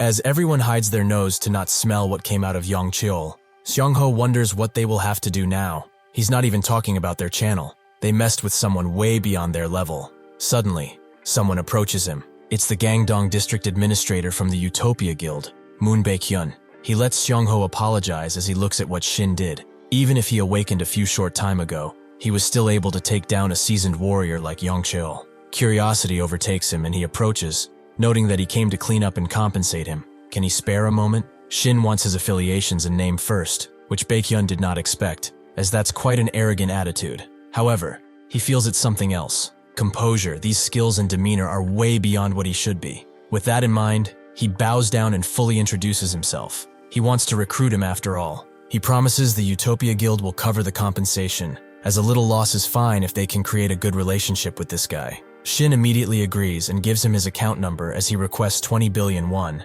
as 5 seemed low anyway. Baek-hyun wonders if there's any chance for a discount, but Shin says no. If they can't do that, they should just let Young-chul pay for it. As he walks to his apartment, the media is already at his door, asking him tons of questions about Utopia and Eden guilds, but he completely ignores them and can barely close his door because of the encroaching horde. Shin is tired enough as it is. He doesn't have time for questions about guilds and dating. Now that he's alone though, it's time for him to get ready. The gate Miso proposed is happening today. Thanks to it, the past week's been nothing but chaos, but the results made it all worth it. He has gained a bunch of stats, and Demo Bash also leveled up from the last fight. Combined with the overwhelming impact effect and delay, he can make the stun go over 5 seconds. He's not even done yet, as he also has a proficiency in one-handed sword training, with the full charging mobility skill as a pretty good bonus. With this setup, he's more than ready to conquer that gate. He thinks that there were a lot of frustrating gaps in the last fights. He couldn't fully recreate his past experiences. Against that Wolf Lord, he had to handle due to his attack style limitations, and during the fight with Young-chul, he got caught easily because he had no mobility skills. In other words, if the opponent had been just a bit stronger than him, he would have lost his life in both cases. He has to keep his head on straight. At this rate, growth or anything else doesn't matter, as he will just repeat the same failures as before. The second collapse that's coming in 2040 is lingering in his mind, but he promised that he will make it turn out differently. He cannot lose everything again. In this life, he will become the strongest, like that person who saved his life. Suddenly his phone rings. It's a call from Young Min, the reporter from earlier. He was calling to tell him that the interview they talked about is today. He wanted to check if he's still able to come. Shin completely forgot, but agrees to come right now. The gate raid is at 7 p.m., and the interview is at 2. He checks the time, only to see that he's barely scraping by on time. The reporters have made themselves comfortable while waiting, but when they see him get out, they choose to take his advice and get out of his way. As Young Min hears a commotion, as Shin has just entered, but he doesn't realize what he looks like until he gets closer. He has quite the intense look. Did he just come out of a dungeon? Shin denies such a thing and thinks that this marathon was harder than any dungeon. He apologizes for being late, but Youngmin says it's fine. Also, he requested this interview because of the quest area incident, but it seems like something has happened in the meantime too. Shin feels that it's no big deal, but Youngmin tells him that this is a massive topic among the other players. They all know rank doesn't always reflect skill, but he's a real exception, to the point that everyone is calling him the legendary newbie. Besides that, tons of guilds are after him too, not just the players. Shin knows well enough. Maybe he's talking about the Eden Guild specifically though. Youngmin wasn't talking about domestic guilds, he was talking about the foreign guilds. The news is fresh, so he probably hasn't heard it yet, but 5 foreign guilds have submitted official player information requests to the Korean Player Association. These overseas guilds tend to scout things early, even from low levels. However, he has never seen them show so much interest in a newbie. He advises caution, as many people have taken an interest in him. Later, Shin goes to the gate manifestation zone, which is in a back alley near Chunui Station, and thinks that he was planning to go solo with his own guild. But the foreign guilds are really tempting. The level they operate on is just too different. And honestly, how badly was he treated in the past by domestic guilds? Eventually, he meets up with Miso, who is glad to see him. But Shin also notices someone behind her, someone he does not recognize.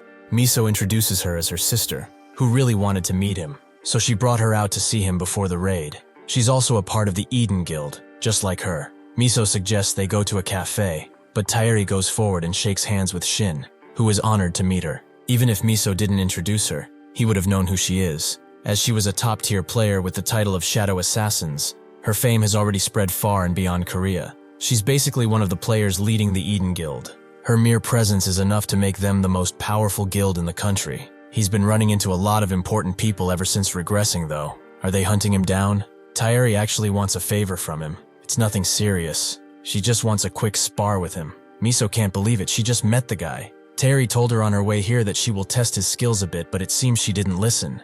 Miso apologizes for her sister. She has a playful personality, to say the least. Shin actually doesn't mind. In fact, they should do it right here, as it's not every day he gets to spar with a top Korean player like her. Taeri is glad her sister has a good eye for people. She apologizes if her approach was harsh though, so they should exchange just 5 moves. Shin knows his chances are basically null, but this is a chance to see how far he has come and what he still lacks, even though he already feels like throwing up just by looking at her. This time, he cannot make it easy on himself, so he says that he is ready. All the while, Miso wonders what to even do. Taeri moves in with the first strike, disappearing completely from sight, and even though Shin guesses where she is, his current body can barely react to her attacks. She deflects his blade and jumps up, noting that his movement is pretty good, so she will put more force into her attacks. She uses her second strike, which is a bunch of smaller, swifter attacks, which Shin expected, but he is prepared for this. Just like back then, he was able to read movements through pure sensation and not eyesight.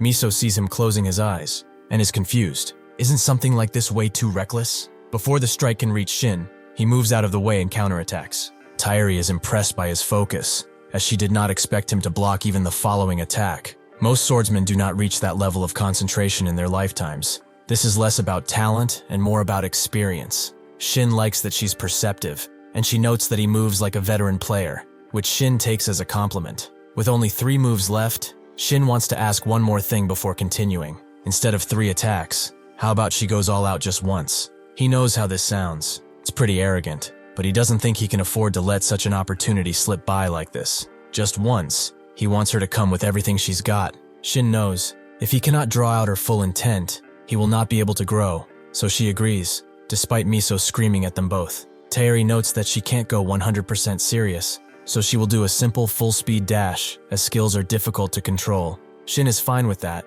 Just getting her to take him seriously is a big win. He will treat this like a real fight, because if he slips up, he will die. He will not have time to sense her presence. He has to fully predict her movement before she arrives, and that's exactly what he does, forcing Taeri to use the Shadow Mirage skill. She ends up behind him and accidentally knocks him down with the butt of her blade. They are both worried for him, but he's fine. He just got a little burn from the sheer force of that accidental attack. Shin slowly gets up, but Taeri gives him a hand, apologizing for using a skill. Shin grabs her hand and says he's fine. He even wanted to thank her for taking him so seriously. Taeri notes that she enjoyed herself too, but next time, it would be great if they could have a serious conversation. Shin notes that they can do so anytime, but Miso intervenes, noting that the raid time is getting close. Additionally, she better write everything that happened and submit it to the guild. Taeri apologizes and leaves, hoping that their raid goes well. Whether he likes it or not, Shin has suffered his first loss since regression, but had she gone all out from the beginning, he wouldn't have been able to even do what he did earlier. Although this is not an expected meeting, he has something else to surpass. She gives him one last look, Shin knowing that this means to try his best. They go to the gate, where Miso would like to begin with some introductions. The 2 strangers greet Shin, and he introduces himself. It's a pleasure to meet such experienced players after all. The guy introduces himself as Park Taeseok, a mage specializing in the Ignite skill, and level 120. Shin asks if he means pyromancy, and Taeseok confirms as such. He's in the same realm as Youngchil. However, he focused all his points and time into mastering his flame, so he's naturally stronger. Unfortunately, he's only at the blue flame stage, but Shin believes he's reliable, as he made a pretty good decision to focus only on one move. The reason why Yongcheol was easy to defeat was because he started investing in a bunch of skills and mastering none. The girl also introduces herself. She's Kong Ju-hee, a mage specializing in space connection and level 110. Since Taesok showed his powers, she began doing the same, but Miso already told her not to do it, although it's too late now. Shin didn't know what to expect, but it certainly wasn't a portal to another part of the country. She closes the portal and bows to Shin in an introductory manner, although he just wants to greet her normally. He knew Miso was a good candidate for this, as she made the perfect team combination. A close-range swordsman while she is a ranger, Taesok will cover anything they miss, while Ju-hee will help with the escapes. They are missing a healer, but still, the most important part is that they have amazing team chemistry. It's clear that they worked together in the past, which reminds him of back then too. He would lie if he said he doesn't miss those days. Miso breaks him out of his melancholy and asks if he got injured during that spar, but Shin says he's fine. He was just thinking, they should just enter now. They go in and find themselves in frost hell, and Shin immediately thanks Taesok. If it wasn't for his buff, they would have frozen solid by now. Miso knows the weather wasn't like this when they came here earlier. She also noticed that Shin has another weapon other than his main one.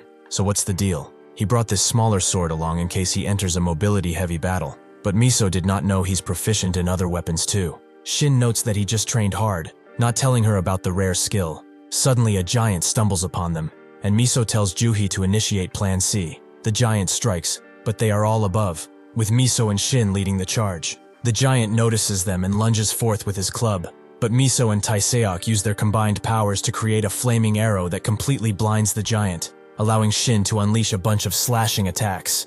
He calls forth Ju-hee, who uses her abilities to get him out of the way before the giant crushes him. Unfortunately, it doesn't notice this, allowing Shin to come from behind and surprise the giant. The others prepare to help, but Shin's Demon Bash skill activates, allowing him to deal with the giant easily, to the confusion of the others. Shin lands, and Taesok immediately asks what that was. Their original plan wasn't supposed to end in a single hit. He apologizes, but it's nothing to apologize for. Miso told them already. She had the same reaction when she met him, and this isn't even the best he can do, right? Shin doesn't like that he has to show more now, but still, for their first time working together, they had good synergy. Perhaps this is what it feels like to work with experienced players, but he doesn't have much time for reflection, as it's time for them to go for round 2. After they deal with all the giants, Taesok finds him incredible. He's the best swordsman he teamed up with, ever. Shin awkwardly thanks him, and Miso explains that Taesok couldn't use his big skills before meeting him, as he lets him spam stuff freely. Shin gets it. It's hard for mages to do anything without a reliable swordsman, but this guy is putting way too much pressure on him. Miso also wants to know what that skill he just used was. She should be used to it, but she was still surprised. While they were clearing the giants, an armored demon ogre appeared, and since it was so powerful, they decided to retreat and focus their firepower on it. But Shin just told Ju-hee to open a portal right in front of him, leading to the monster. Miso tried to warn him, but saw that he was doing something, so she decided to trust him and let Ju-hee do what he said to do. With that, he charges in with his skill, and the ogre was too surprised to react, allowing Shin to easily defeat him. Shin explains that it's just a mobility skill he uses every now and again, although now he could do it more because he trusts his team. Suddenly, Ju-hee tells them to be quiet, as over the hill, the middle boss is sleeping, Cerberus of the frozen hell, as they try to plan out and wonder how to take this dangerous boss. Shin just smiles, as he has the hour of dog and wolf by his side, making this a surefire victory. Miso guesses they are going with Plan F here, but Shin simply gets up and smiles, everyone knowing that this is not good at all. His plan is to just let them watch, which they agree with, but at least they want an explanation. He would like to give it to them, but to activate the special effect of his skill, the moon must be visible, but that would take too much. He charges in, as asking for forgiveness is faster than permission. The Cerberus begins staring at Shin, with Miso thinking that they should provide cover, but Ju-hee is the first one to see that the monster is acting strangely, like it's frozen in place. Miso guesses it's being cautious, but last time, it went aggressive immediately. Suddenly, it begins moving, with the others thinking they should intervene, but Miso can clearly see that it has entered a submissive stance. Sure enough, the Cerberus has completely submitted to Shin, whom it sees as a higher-ranked being. Shin finds it more cute this way, but he still decides to take care of it, although it did bother him quite a bit. From it, he gains the Having C-rank title, which can cut down one of his skill cooldowns by half. He puts it on recovery, allowing the skill to be used every 30 seconds. Miso comes closer and tells him to wait, which confuses Shin, But that's when the loot spawns. He totally forgot to talk about loot distribution. He's been raiding solo for a long time. Surely though, Miso won't claim it's hers by right or something, right? Miso actually urges him to take it all, as he defeated Cerberus. But before Shin can thank the heavens, he stops himself and asks about the others. Miso shows him that they are all in agreement, which he's glad for. He really has to break this habit of talking about loot though. With that, Miso notes that they will step aside while he does the things. Shin asks what that may be, but she knows that each time he gets an artifact, he does that. It appears that she has known for a while. Right after they cleared that quest area, when she was about to leave, she turned around to see what he was doing, and ended up finding his secret. Shin didn't expect this to happen so early. A player's unique skill is their lifeline after all. Fortunately, what Miso was referring to was his little ritual that he performs after getting an artifact. She has heard of players doing this, so he should just enjoy himself. Juhi wonders if he's really like that as she's pushed away, and Shin thinks that this is a huge misunderstanding, but it's better than having his actual ability exposed, so he gets to eat the heart of Frost Gold artifact. After a lot of hard work, especially on Juhi's part, who was told by Shin to do this, they have gathered a lot of ogre corpses in one place, which is supposed to bring the boss to them. Shin tells them not to worry. This boss goes crazy for any kind of meat he can find, but Juhi wonders how he knows so much. After standing plain-faced for a bit, he tells Taesiok to light the fire quickly, completely dodging the question. 20 minutes have passed since they lit up the corpses with nothing showing up, but Shin still has faith that this bait will work. Sure enough, they hear a loud roar coming from a cave, and the boss appears, the fatal boss, Frost Grizzly Bear. Miso knows very well, thanks to Shin's plan, they were able to clear things easily most of the time. However, this situation seems way too dangerous, even for him. A few minutes ago, Shin told them his plan, and that was for him to be the bait all alone. If they want to clear it safely and quickly, this is the best method, as giant beast-type monsters share a common trait, that being a reaction once they lose enough health. In this case, it's the Devour state, which will give the bear enhanced powers and increase his violent nature. They also gain a tendency to eat anything they see, so they stack the corpses as bait. But what if they did something to that bait? With that idea, while Juhi was stacking the bait through the portal, they prepared some juniper wood, which is known for its anesthetic effect, along with the bait. Taesiok realized that the only issue was draining its health enough to enter that devouring state. Shin confirmed that creating an environment where they can deal with that damage more comfortably is challenging, and that's why this is his role. Now Shin kind of regrets his decision, as he's just seconds away from the pearly gates each time this beast strikes. He has grown a lot in power, sure, so the thought he could handle this like a fool, but this beast is stupidly strong. If he keeps going like this, only death will wait for him. So from now on, he must dodge everything. He jumps up on the beast's paw to go behind it and hopefully gain some respite, but the bear immediately reacts, causing him to be defenseless as the hungry beast reaches forward with its jaw wide open. Before he can reach Shin though, a bunch of arrows stop him, and Miso tells Shin to act now. He feels very glad to have teammates like this, as now he can strike back. The bear cannot hope to dodge the incoming strike, which also freezes it. This is the freeze skill he got from that artifact, which he combined with full charging, and he's glad that it works, especially against this bastard. Shin feels more confident, so he strikes again, freezing the bear further. Miso tells Taesiok to do it, and he confirms that this is the biggest spell yet. He screams at Shin to get out of the way and unleashes a flame of amazing proportion, making the bear crash with pure force. Shin expects that at this level, they will certainly hit the target threshold. Sure enough, the grizzly begins to transform, entering its devouring state as Shin smiles. But Miso finds it weird, as the bear looks much more menacing than it should, which Shin also recognizes. He can only hope Juhi moves fast enough. Taesiok looks at the beast below, and Miso asks what Juhi is doing, but it seems that she's still getting ready. Focus is the only thing on her mind now. The other two hope it won't take long though, as Shin might not be able to hold out for long.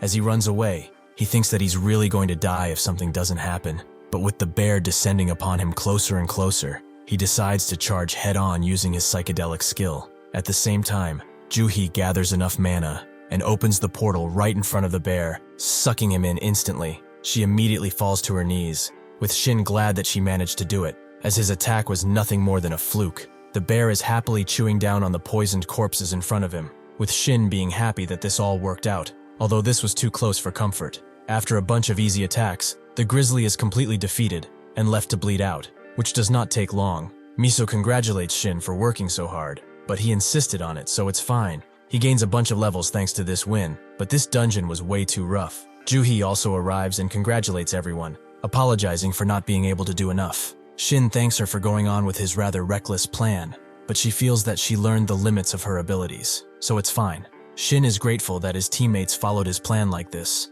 but even if they hadn't, he would have pushed through to the end anyway. The gates he faced in his past life were always tragic. The average survival rate of the gate he sought for its good rewards was 90%. Since this was a raid filled with non-amateur members, everyone thought that they wouldn't have any casualties, but that 10% death rate always has to hit someone, and it just hadn't struck him. Growth is important in a player, but if there's one more goal in this second chance of his, it's to prevent any unnecessary deaths. With that out of the way, they can finally check out the reward they got, which is a first-time special reward, which will give all the players an item once they reach in. Shin goes first, but suddenly the goddess of luck takes his hand and notes that now he will see her true power. This gets Shin even more hype, and sure enough, he is rewarded with a unique grade artifact, which he can choose from. This is truly amazing, but it goes even further than that, as thanks to the goddess, artifacts of unique grade or higher will have their hidden effect unlocked and inherited immediately. The goddess hopes that he can see her power now, which he most definitely can. Since the others are all busy choosing their rewards, there's no need to hesitate. He goes for the Great Sword of Fighting Spirit, which immediately manifests in front of him. This blade has 500 attack, plus 100 strength, and the hidden effect of knockback burst. Shin grabs his new weapon, but it immediately falls to the ground, making him wonder what's happening with the lightweight effect. He begins reading it thoroughly, but upon looking closer, he sees that the same type of artifact effect cannot be applied multiple times. Miso asks if something is wrong, but he denies it, noting that it's just some hiccups. He is glad to see that everyone found satisfying rewards suited for them, which he's to thank for. Shin believes he did not do much, although Miso notes that it really is all thanks to him.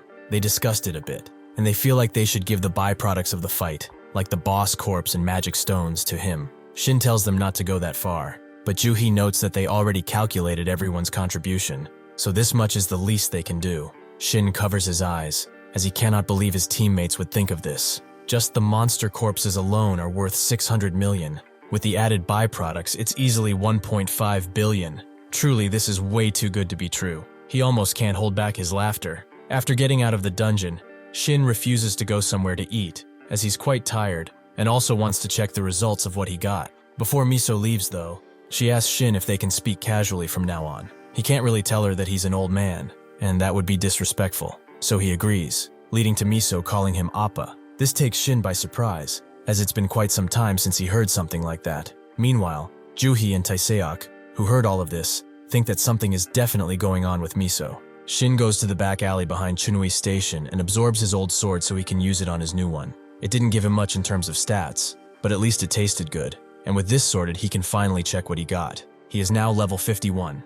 He gained a bunch of stats in strength and agility, plus the knockback burst skill, which uses mana to knock an enemy backward. Finally, he got the Clever Hunter title, which recovers 1 HP by absorbing blood whenever he defeats a small or large enemy. He is very satisfied with this, as it's a lot of growth all in one session, and to boot, he puts all his remaining stats into luck, giving him a critical range of 120 or 600%. As he celebrates and vows to catch up to the greats soon, a mighty portal opens behind him, letting out 3 new constellations that would like a contract. The King of Lions is interested in his swordsmanship. The Bearer of Beauty and Flame gives high marks to his fighting spirit, and the Dark Hunter equates his presence here, almost as if he does not belong. The Goddess of Luck is glad some good constellations showed up this time. It seems that her investment is skyrocketing. Shin certainly didn't expect another visit like this, but it's probably because he has some insane growth, and the Goddess of Luck being social certainly did help.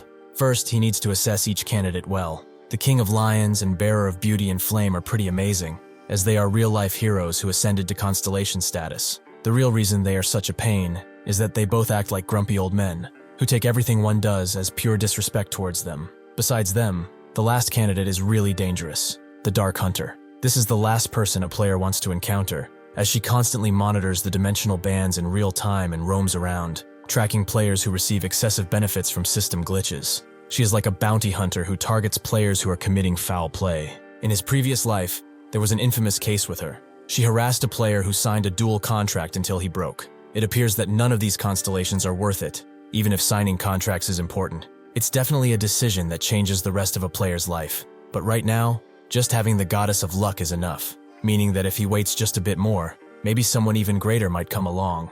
A divine seat. One can count the players who contracted with one on their fingers. They are mythic existences. He's not a gambling man, but he has no choice now. Shin refuses to take on any constellation, with the two grumpy old men being grumpy old men and storming out. But before leaving, the Dark Hunter warns him that one day she will find out what his secret is. Shin finds this really tiring. He wanted to avoid this, but alas, it's not up to him. He checks the time to see if he still has time, and sure enough, he does. The monsters that will appear in the next night are a group of dog-like kobolds, just like Cerberus. They are affected by time of dog and wolf, meaning that they are easy targets for him. This is his third run today. It won't be easy, but he will try until a divine seat takes interest in him. The quest area is near Jamsil Station, and at the Player Association Rift Management Bureau. A worker there gets informed that a rift appeared at Byong Station, and she immediately signals all personnel to mobilize, but it seems that someone is already fighting there. The woman who made the phone call notes that a player is already there,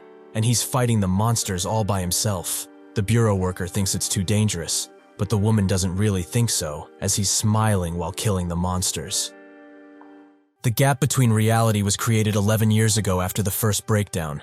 Unlike dungeons or gates, it's an unpredictable disaster where monsters could cross over to their world with ease. The beasts came here to hunt. However, this is not as unpredictable to him. 10 minutes ago, Shin walked up into the station, as he remembered that it was around here. Sure enough, the rift began to form right in front of him. He remembers all of this because this rift was cataloged as a tragedy. It has caused countless civilian casualties, but he's here this time, so that it won't happen. He grew up in an orphanage. That's all he knew from the start, and he does not remember what his parents looked like. Although that was the case, he never really felt depressed about it. However, he knows how sad it is to lose someone, so they will never be forgotten, not even the person who saved him. His objective goes far beyond just getting stronger. Everything he does is for humanity. The hordes of kobolds charge him, but because of the time of dogs and wolves, they do not dare approach him. Even so, it is clearly not showing the same level of results as it did against Cerberus. That is likely because of the moon, as it's been completely covered,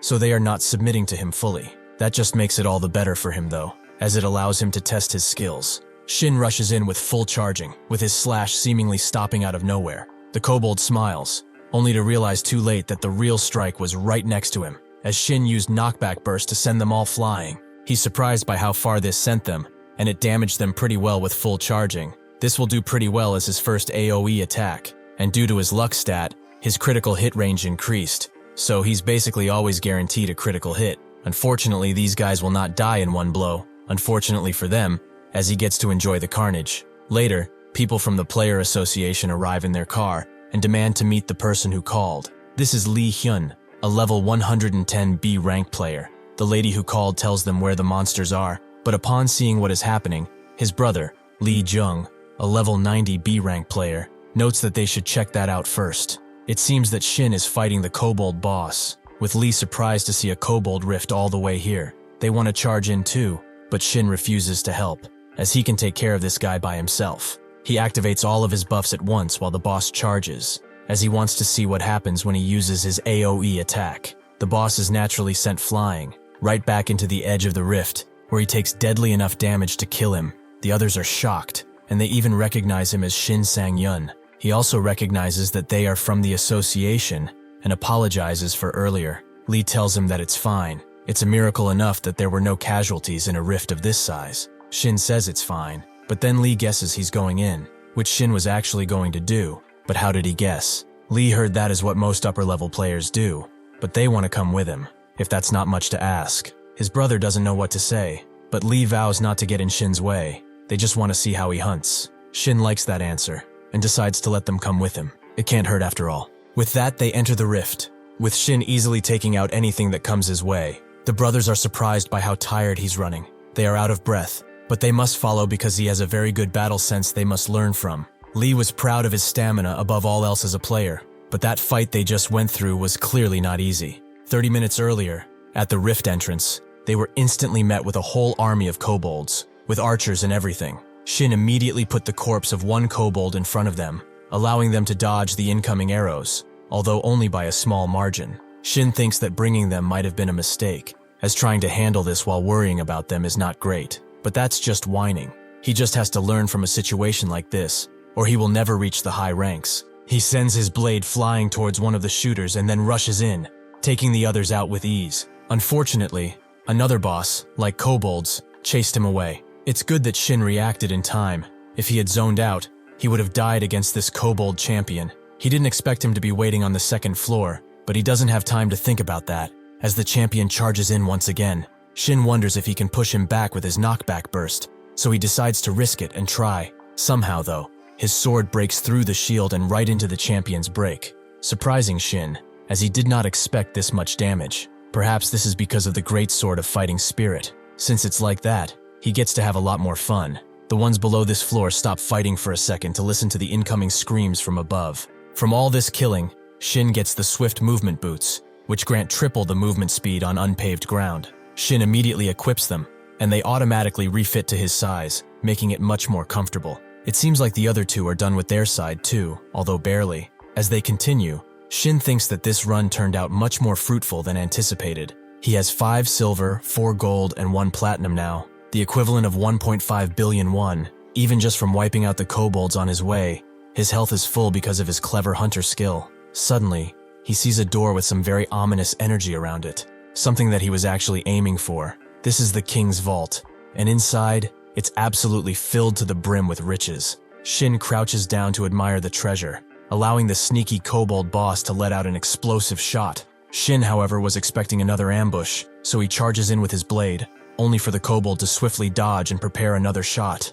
This is the final boss, the dominating kobold king. Shin dodges the next strike, but it was far too close. If he didn't use full charge, he would have died. They both land down, and Shin finally realizes that this opponent is a troublesome one. Lee and his brother charge in, apologizing for being late, but upon seeing them, the kobold king affects them with intimidation, making them unable to move. This, however, allows Shin to move in with a strike, as he's invincible to such petty tricks. The king is visibly surprised, and Shin manages to strike him, but the king is resistant to his demon bash. Shin thinks that this is unfortunate, but looks back at the other two, and thinks that this being is much stronger than the goblin lord he fought previously. He could not get it last time, but he wants it now, the intimidation skill. The king suddenly lets out some dark arrows from his back and lets them fly toward Shin, who can barely block them. He then jumps up and prepares another barrage, making Shin think that this is pretty unfair. If this wasn't enough, this boss's intimidation has a shorter cooldown than his recovery. If he figures it out, he will certainly die. The only thing he would need right now is a ranged attack, but where could he get one? That's when he sees the treasure next to him and gets an idea. Lee's brother asks if he's okay, with Lee feeling fine. It's just that he has never been hit with this status effect before. They wonder how Shin is fine. Perhaps he has some status cleansing skill. It would not be surprising at all. Suddenly, Lee sees something. The arrows are getting embedded further inside than normal, so he screams at Shin to get out of there, but his fate is sealed as he lands on the coins. The king smiles and lets out an incredible attack that pierces Shin. The king lands down too, having won this fight, but he's shocked to see that Shin is not dead yet, as he has used sacrifice to dodge this attack. With this rebound chance, he activates all his boosts and uses knockback burst on the kobold king, unleashing a flurry of gold coins directly into him. The other two are shocked, especially Lee, who has seen countless players until now, but nobody on such an intense level. The king seems to still be alive, refusing to give up, even with his crossbow gone. Shin likes that. He will finish him off properly. The king screams as he charges in, but is unable to do anything as Shin cuts his blade and then him, ending the fight. Shin wins. For his victory, he gains the C-rank title, Before the Drink Cools, which is a title created by the Bearer of Beauty and Flame based on her memories, and it gives 2 hours of intimidation immunity to all players in a party with him. The Bearer of Beauty and Flame boasts that in her youth, she would take her enemies' heads before her drink cooled. This was taken from the constellation's youth, as she would take the heads of her enemies before her drink cooled. Shin is glad to have this, but what's more, he got what he wanted, an item with intimidation. This is called the Amulet of Despair, which is an accessory that lets out an intimidation aura.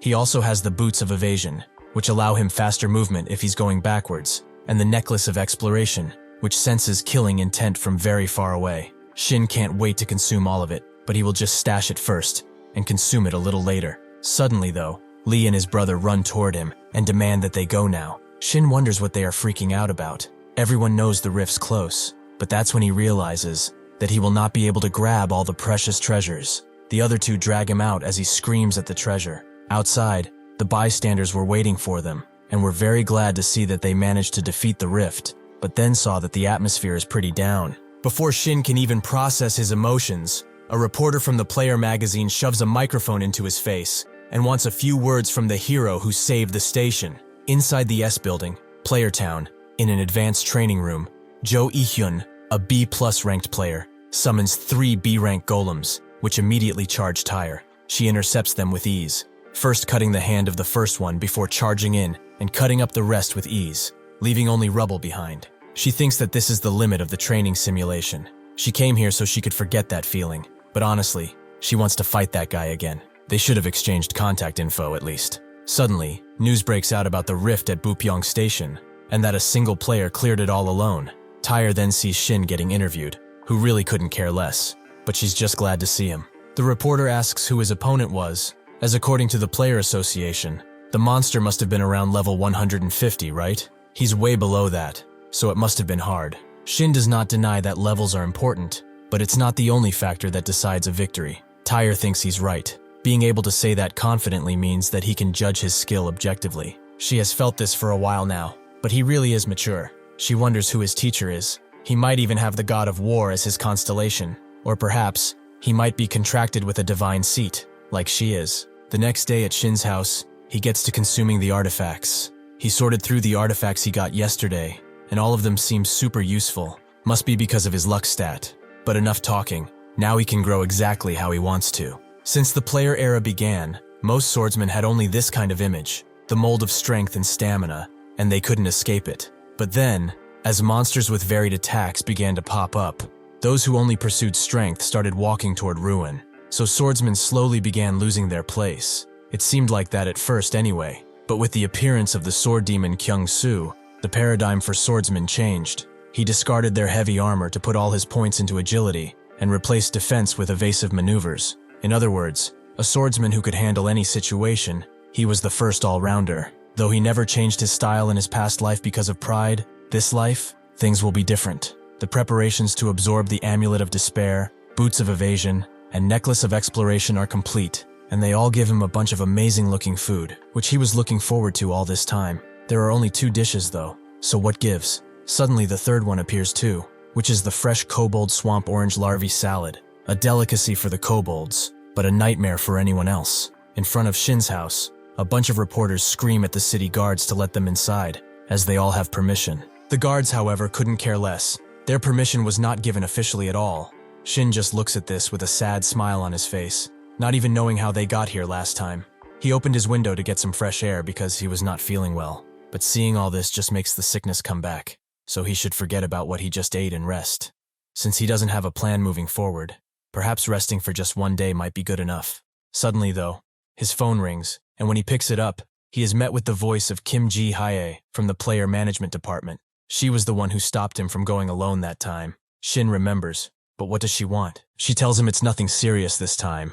She just called to award him a nameplate for clearing the rift. Since before all this talk about being a hero and even getting a nameplate by his standards, this is a pretty trivial achievement. That is because compared to all the players who will soon face and prevent future crises, this rift is a drop in the incoming ocean. He decides to decline this reward, but Kim notes that he should at least accept the priority dungeon access he requested before. She's talking about the Silent Ground dungeon. Shin did not expect it to be approved so quickly. The Silent Ground is a dungeon where nearly all the named monsters use the silence status effect. There is also one more thing. On one mission, he talked with one of his only friends, who was staring at his sister's photo again. This was a habit he had, looking at her whenever he finished something, as it had been a year since she had lost her. Shin asks which dungeon she was trying to clear, and he explained that it was the Silent Ground. She was a player who heavily relied on her skills, so when faced with that crisis, there was nothing she could really do. Now though, he would be able to clear it with no issue, but regretting it like this won't bring her back. Unless he could go back to the past,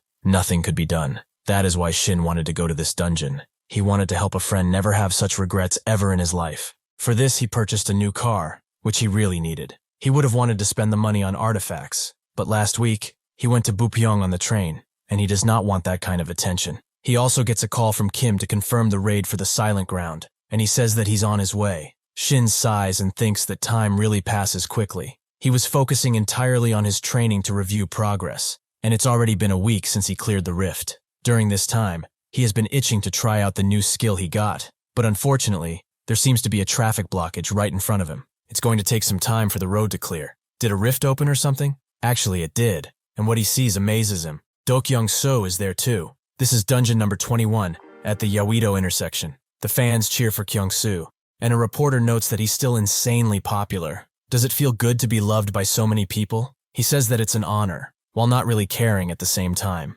The reporter sees this and asks how he feels about the incoming dungeon raid to change the subject. Kyung-soo notes that it's always the same. He just cuts down monsters. That's basically everything. The reporter is smitten by his looks too, and ignores everything that he has done up until now. Suddenly, though, her assistant sees Shin in the car waiting, who did not want to show himself, but got distracted. The media instantly begins taking this further, noting that this is a meeting between gods and mortals, and Kyung-soo's assistant tells him about Shin. He's the one who soloed a rift a while ago. He heard he had a sword style similar to his too. Kyung-soo knows, and he smiles. The reporters ask Shin why he is here, to meet the legendary Kyung-soo and challenge him. Shin denies that. He just came here by coincidence. He really has somewhere to be, so how can he get out of this mess? Upon looking at Kyung-soo though, he sees that he's smirking. Regardless of what he meant, he's glad he saw this. Watching him like this only reminds him of how much he has to go. Kyung-soo notes that he should go inside, thinking that he has met promising players in the past.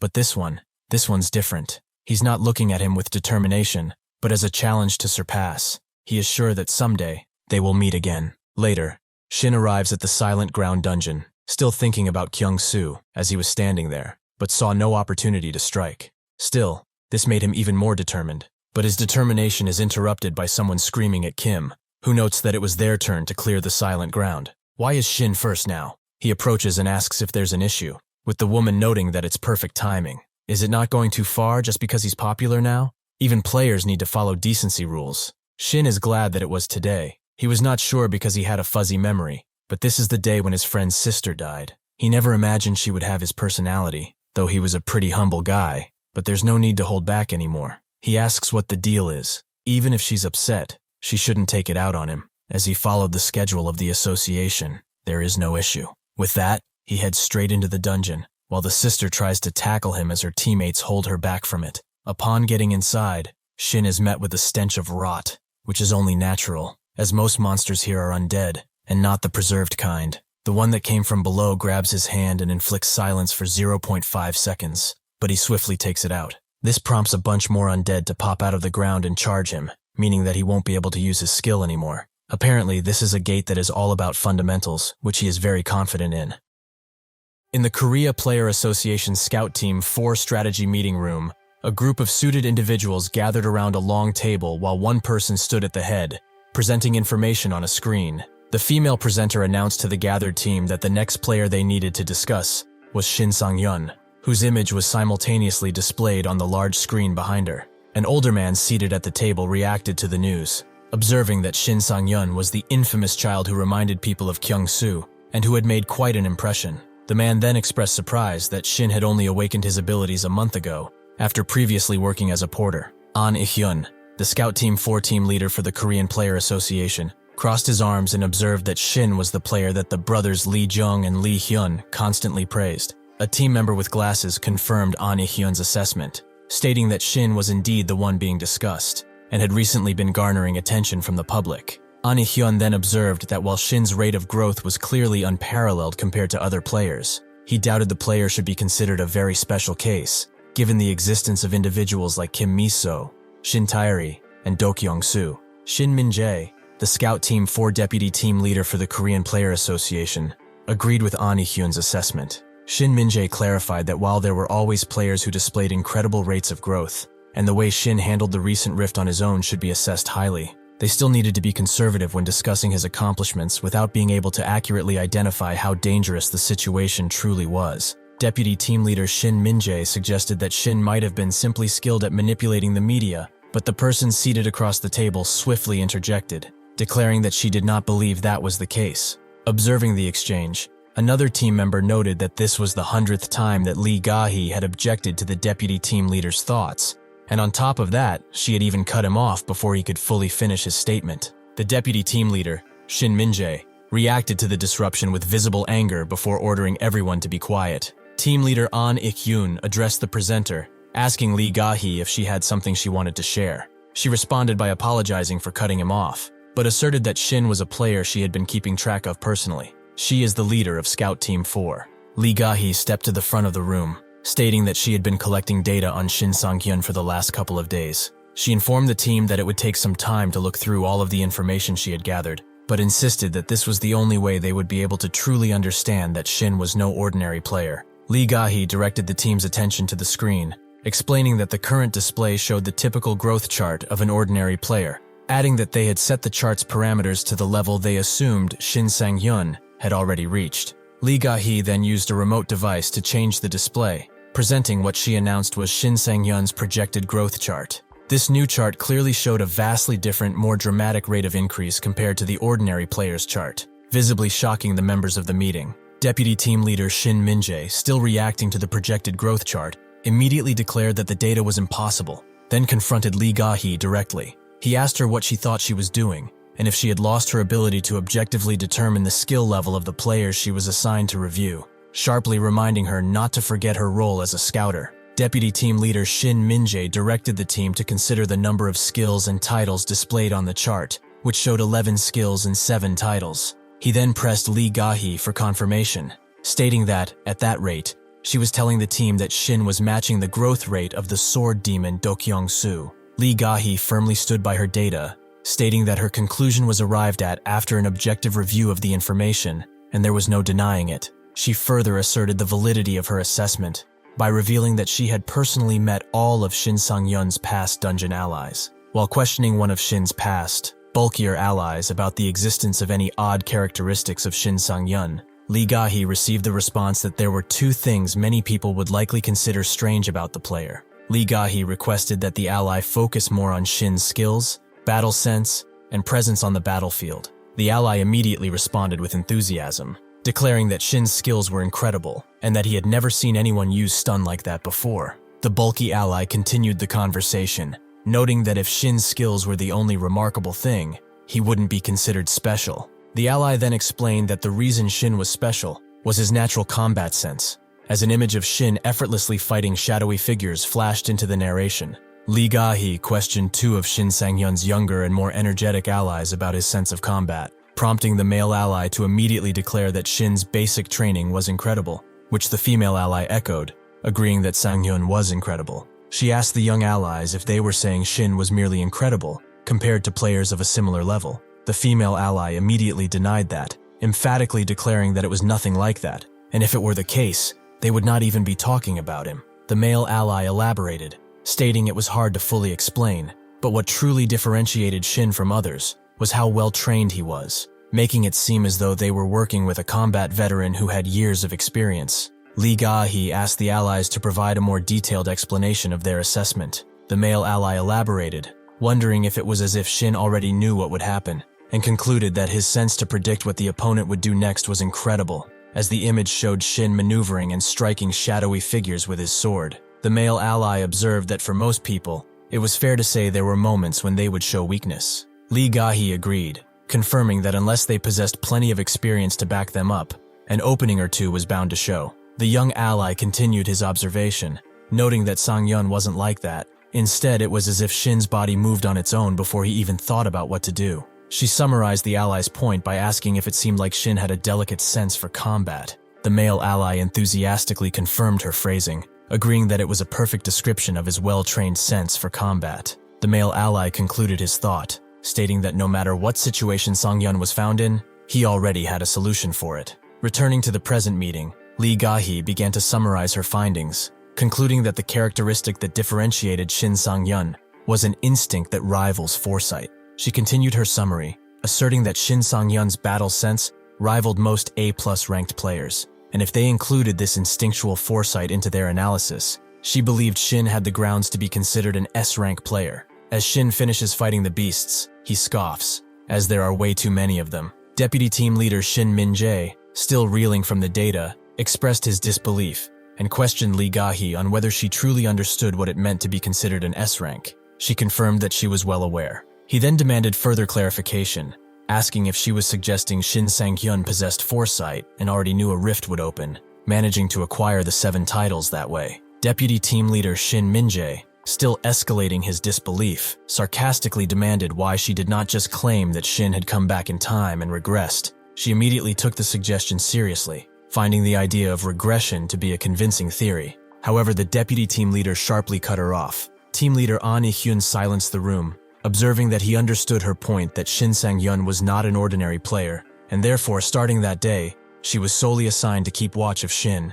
Team leader An Ik-hyun warned Lee Ga-hee that she would be on her own for the time being. She agreed immediately and promised to do her best. Inside the Silent Ground dungeon, Shin walked through the desolate, snow-dusted land, thinking about how much he hated the smell of monster blood, particularly the scent of ghoul blood, which might be even worse. He reflected that this was why he had bought new clothes, noting that because the monsters just appeared out of nowhere, they were hard to deal with. Shin stopped walking and paused in thought, realizing he might have that skill which could address his current situation. Shin then broke into a wide smirk, reflecting that he should have used the ability from the beginning.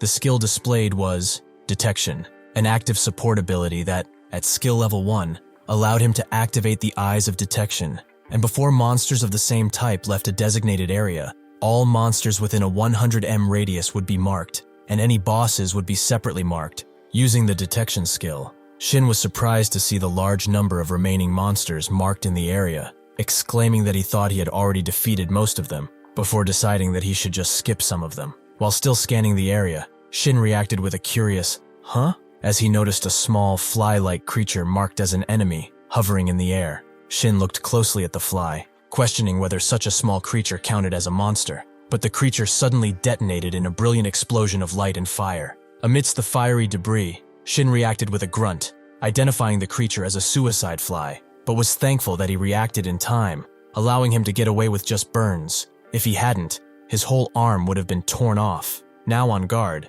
Shin realized that if suicide flies were present, it was likely because a magician-type monster was nearby, and if he did not get away from them, he would be in trouble. Shin's fears were realized as a cloaked figure was shown preparing another explosive attack, while 3 other cloaked figures looked on and let out a chilling shriek. Back at the Player Association meeting, Deputy Team Leader Shin Min-jae acknowledged that he understood Lee Ga-hee thought highly of Shin Sang-hyun's battle sense, but questioned whether she had acquired any hard data on his skills or titles to support her analysis. Min-jae continued, stating that it seemed Shin had unique means to acquire most of his skills or titles, before pointing out to her and asking if he was wrong.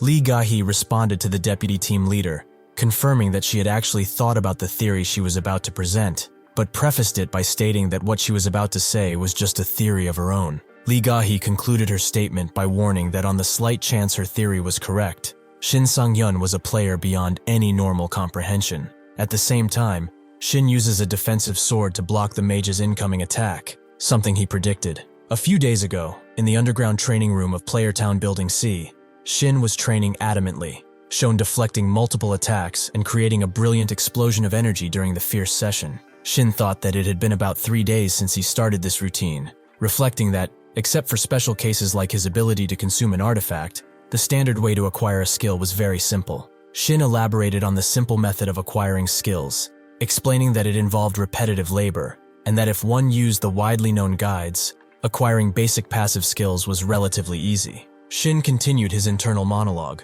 noting that methods like simple repetitive labor did not work if one wanted to obtain special active skills like full charging. Shin explained that since special active skills required repetitive labor that matched specific conditions, players who discovered these methods typically did not share them to preserve their uniqueness. Consequently, it was nearly impossible to obtain such skills unless it was purely by coincidence. Amidst the ongoing fight, Shin deflected an attack, reflecting that despite the difficulty of obtaining special skills, he was, after all, a pretty experienced player. The cloaked skeletal mages released a chilling screech as they summoned a swarm of small, black flying creatures. As the skeletal mages released the swarm of flies with a chilling rumble, Shin charged toward the explosion, holding his sword ready. As he charged forward, Shin acknowledged that the defensive sword was definitely a good defense skill that he worked hard to acquire, but its biggest drawback was the inability to move forward while using it. A huge explosion engulfed the area, but Shin was immediately seen launching himself out of the fiery smoke,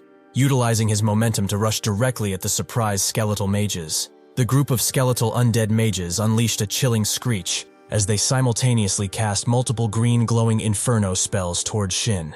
As the undead mages cast the green inferno spells, Shin plunged through the swirling magic and smoke, meeting the incoming attacks while smiling faintly despite the danger. As Shin unleashed a flurry of swift spinning strikes that shredded the skeletal mage in the foreground, he shouted that it was already too late for the undead enemy. Amidst the dark, rainy environment, a menacing, armored Dark Knight noticed the commotion caused by Shin's actions. As the defeated skeletal mage let out a final screech, a glowing purple crystal materialized in front of Shin, who stood ready with his sword. Shin crouched down to examine the crystal, exclaiming that it was a purple mana crystal, which was a high-grade mana crystal that sold for over 100 million won on average, before happily noting that the rewards were definitely getting better as he entered higher-level dungeons. Shin decided he would pick up the purple mana crystal after he cleared the dungeon, concluding that he should head straight for the dungeon's deepest part. Using his detection skill, Shin scanned the desolate area for monsters as he prepared to continue deeper into the dungeon.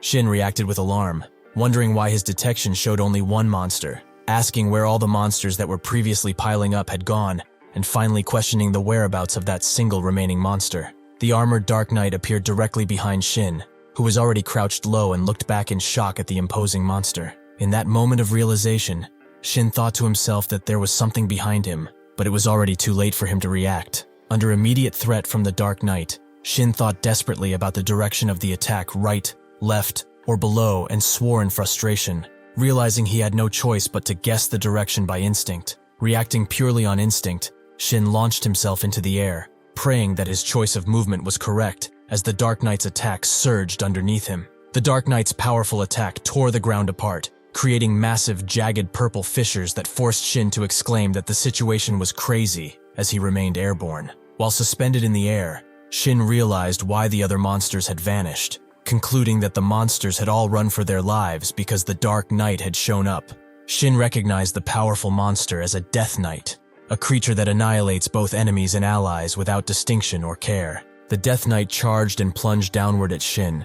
As he engaged the monster, Shin thought he did not know why a monster that should have been in the deepest part of the dungeon had come all the way out to him, but facing the Death Knight directly made him finally understand the situation. Now face to face with the powerful enemy, Shin realized that the Death Knight was the monster who had killed his comrade's younger sister. Facing the middle boss, Death Knight of repentance and rage, Shin roared that he was not letting the event repeat itself in this life, confirming his resolve to change the past as he charged into the attack. Shin and the Death Knight clashed fiercely in midair, creating a powerful burst of light and sending debris and shockwaves tearing through the surrounding environment. Despite intercepting the attack, Shin was immediately pushed back by the sheer force, gritting his teeth in frustration and swearing as he realized that every single one of the Death Knight's strikes was way too heavy. Now facing the powerful foe, Shin identified the Death Knight as an undead-type monster, a knight born from death, and clarified that, to be precise, the monster was the soul of a dead swordsman revived in an immortal body. Shin further analyzed the Death Knight, explaining that its main technique was the constantly active skill Swamp of Silence, which was a skill that instantly silenced anyone who touched the black aura at the monster's feet. He concluded by recalling that the player association had initially assumed the Death Knight could be easily defeated by simply accompanying a ranged-type player. Shin concluded his analysis, revealing that the player association had set the difficulty of the Silent Ground to level 120, using the dungeon monster Ghoul as the standard. Shin finished his thought by confirming that the player association's assumption about the Death Knight being easily defeated was their biggest mistake, as the powerful monster was seen standing over multiple fallen opponents. Shin realized that the true power of the Death Knight was not something like the Swamp of Silence, but was instead the spirit of the swordsman that resided within the monster. Shin continued his internal analysis, concluding that, in other words, if the original swordsman was highly skilled, the Death Knight became exponentially more dangerous. While clashing with the monster, Shin thought to himself that the association had realized this truth too late and drastically adjusted the Silent Ground's threat level later. He cursed the situation and revealed that it was eventually discovered that the Death Knight in the Silent Ground ranked between A+ and S-class in terms of threat level. The Death Knight delivered a devastating strike, slamming Shin into the ground and causing him to spit out blood from the impact violently. As the Death Knight approached the impact site, Shin thought to himself that the situation was genuinely dangerous, reflecting that he might actually die this time. Shin cursed and thought out loud that this was seriously pissing him off, a statement which seemed to confuse the imposing Death Knight. After struggling to stand, Shin managed to push his sword into the ground to support himself. Thinking that every time he declared he was going to die, the situation became incredibly hard, and concluding that people really do not change that easily. Despite his frustration, Shin continued to curse his own weakness, observing that every time things got a little dangerous, weak thoughts always came up first. Looking over his shoulder, Shin continued his self-criticism, realizing that at this rate, he hadn't changed at all. As the Death Knight stood before him, Shin suddenly addressed the monster directly, calling the imposing figure as a punk. Ignoring his weak thoughts, Shin challenged the Death Knight, demanding to know what the monster was staring at and ordering the bastard to come at him already, or perhaps he is too scared to. The knight, seeing this as a challenge, steeled himself, his eyes glowing much brighter than before. Under the guise of the Death Knight, Shin suddenly jumps off the platform and the knight begins to follow. This is what he wanted. It would be stupid to fight that thing now that his HP is so low. He needs a way to recover his HP somehow, and his next meal is right in front of him, as the monsters are all gathered in the center, probably to avoid their fight. He smashes through the door, and the beasts within all scream out at him.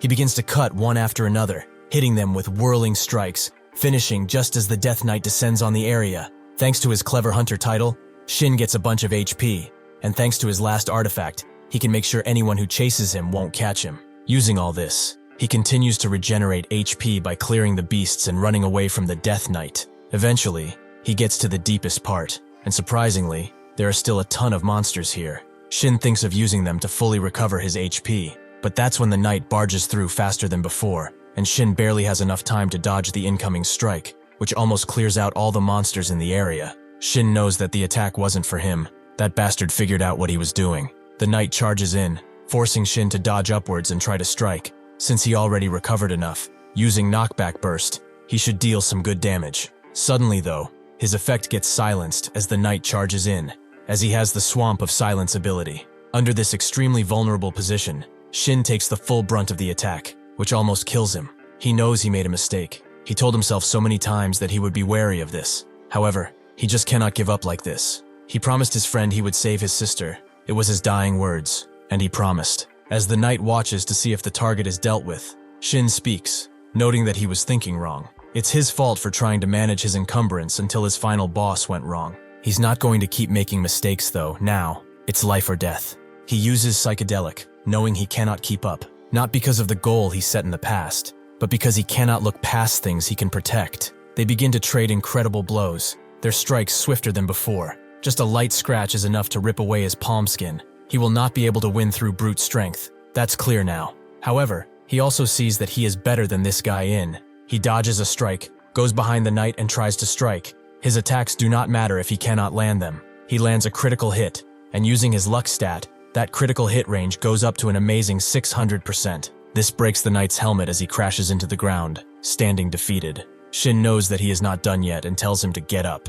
The Death Knight crawls on his hands and uses the last life's flames as a sacrifice, increasing all his physical stats. Shin knows all Death Knights may have different sets of skills, but there is one thing that they all share. When their HP falls below 10%, they begin the death game of tag, with him receiving a warning that the Death Knight will explode in 10 seconds. With the level Shin is now, he will die just by a touch of that. Killing it is impossible. In this situation, he is nothing but prey. However, he will not let himself get eaten, as prey still has a role to fulfill. He begins to count down 10 seconds in his head. The knight charges in, but Shin dodges. The knight's strike cracks the ground just by grazing it. This makes Shin steel himself further and dashes away. But the Death Knight somehow grabs his blade from afar and tries to get it to himself. But Shin throws his blade at it, making the blade fall to the ground once more. Seeing this, the knight goes on a crazy rampage, with only 6 seconds left, but Shin's body is reaching its limit. His body is in overdrive.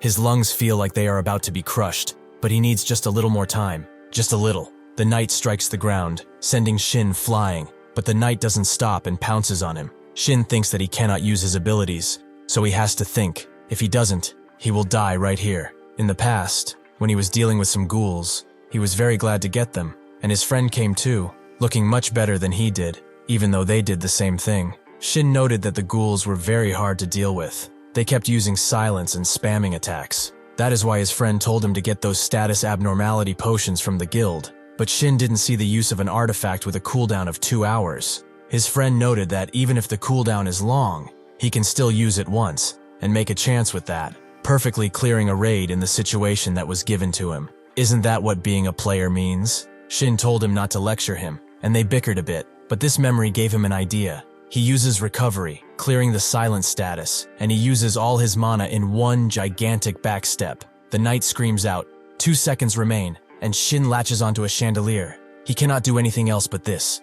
So as the knight charges in, he lets go of the chandelier and lands on the ground. He doesn't have the strength to lift even one finger now, but the knight is still coming. Is he really going to die here? Where did he go wrong? However, he realizes that every step he took was followed by a mistake. He misjudged the strength of the opponent, took a large amount of damage, and repeated that mistake. He damns himself. He got too conceited, and now he has lost his only chance at doing his life better. Suddenly, though, the knight begins to dematerialize. The clock strikes 0, and the battle is over. Suddenly, with the defeat of the demon knight, Shin gets more XP than ever and levels up several times, while also gaining his full HP back.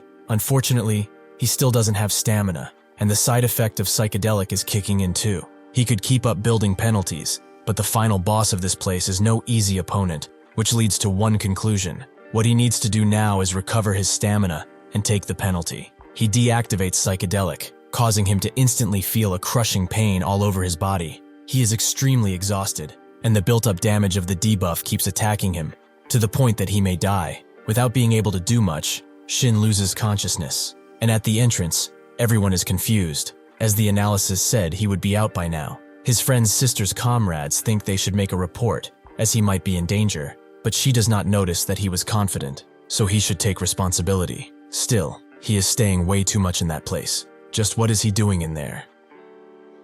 The mindless zombies of the dungeon eventually find the knocked-out Shin and slowly approach. They realize who it is and remember what he has done. Now that he is unconscious, they can finally feast on his flesh. Before they can do that, however, the goddess of luck appears. She says that she will not forgive anyone who attempts to harm her player, not that she would be able to do anything about it. Seeing her, the zombies immediately run away, scared of her. She also slaps Shin on the face, telling him to stop being a crybaby and get up, rebuking him and asking if this is all he will ever amount to. Seeing that he isn't waking up, she looks at him a bit, and then looks around. She finds a relatively safe and peaceful spot, and gets an idea, judging by her grin.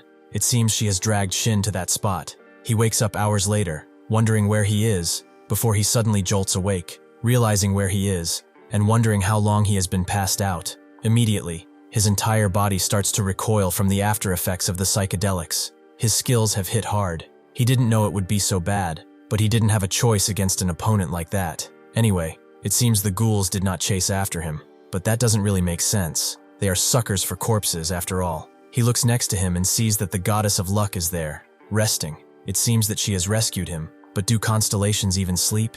He sighs, not knowing what happened while he was out, but now he has to take what he can. The reward for defeating the knight appears, and it's only a single small artifact.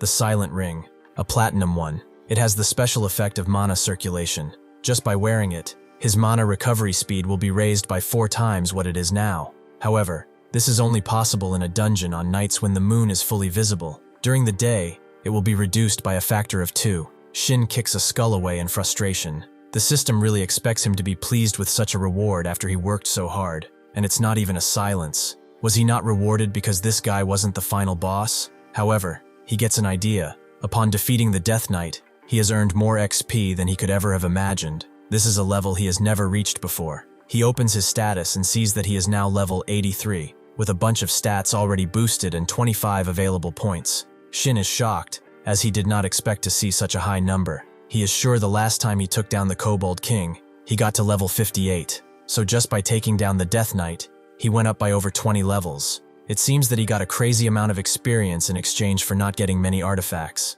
As expected, his growth is really going up exponentially. He screams out in victory, although he kinda coughs on his own blood and wakes up the goddess of luck, who looks at him with a rather exasperated expression. After he makes a fire and they rest, Shin looks at it melancholically, as he hasn't been around a campfire in a while. It's been a long time since he was able to do this in a dungeon. It seems the goddess of luck is relaxing a little too much. She says that if he cannot enjoy the little things in life, then luck won't be able to find him either. Shin sighs. In the past, he did try to live like that too, but things are much different now. It's about time he grasps fate with his own 2 hands. He uses mana synchronization on the silent ring, and the preparations have been completed. It gives him the dish of bone marrow garnished with the quiet greens of the forest. Shin is pleased. He has never thought he would be able to eat something so rare. Even in his past life, he's only seen things like this on the internet. They used their spoons like this to lift it up and eat it. After doing so, the silent ring is absorbed, and Shin is genuinely pleased, as eating meat in front of a campfire is truly a dream. The goddess of luck looks at him, wondering now who the most relaxed person is around here. But she is also curious as to how he ended up acquiring that ability. It is freed from any restraints of growth, and it is exceedingly rare. Shin wonders if it is so. He explains that upon awakening, every player acquires an innate ability of sorts, at least as far as he's aware. The goddess of luck notes that she is unaware of players' individual traits. If that is so, acquiring such an ability is a great stroke of luck. Shin laughs sheepishly, noting that it really was a great stroke of luck, although it's more like she got lucky just because he regressed. The goddess says it's also luck that she met a growth type like him. It seems that becoming his constellation was an excellent decision. Shin is struck a bit by this title, a growth player. Indeed, if he keeps growing at this rate, he will be spreading his name across the country not too far into the future. However, there is no end to man's greed. If the stage isn't the country but the whole world, then there is one stage which no player can ever hope to reach, the true monster. He surpassed all limits of a mage player, having mastered all 4 elemental magic types. He alone has fended off the S-class Rift, a monster above all monsters, the United Kingdom's first high-rank archmage, Jaron Decay. He is far from even being able to look in his direction, but maybe one day he might be able to make him his goal. That's for his future self to worry about. He calls out to the goddess, and tells her that he will work hard to make sure her decision was the greatest stroke of luck and love.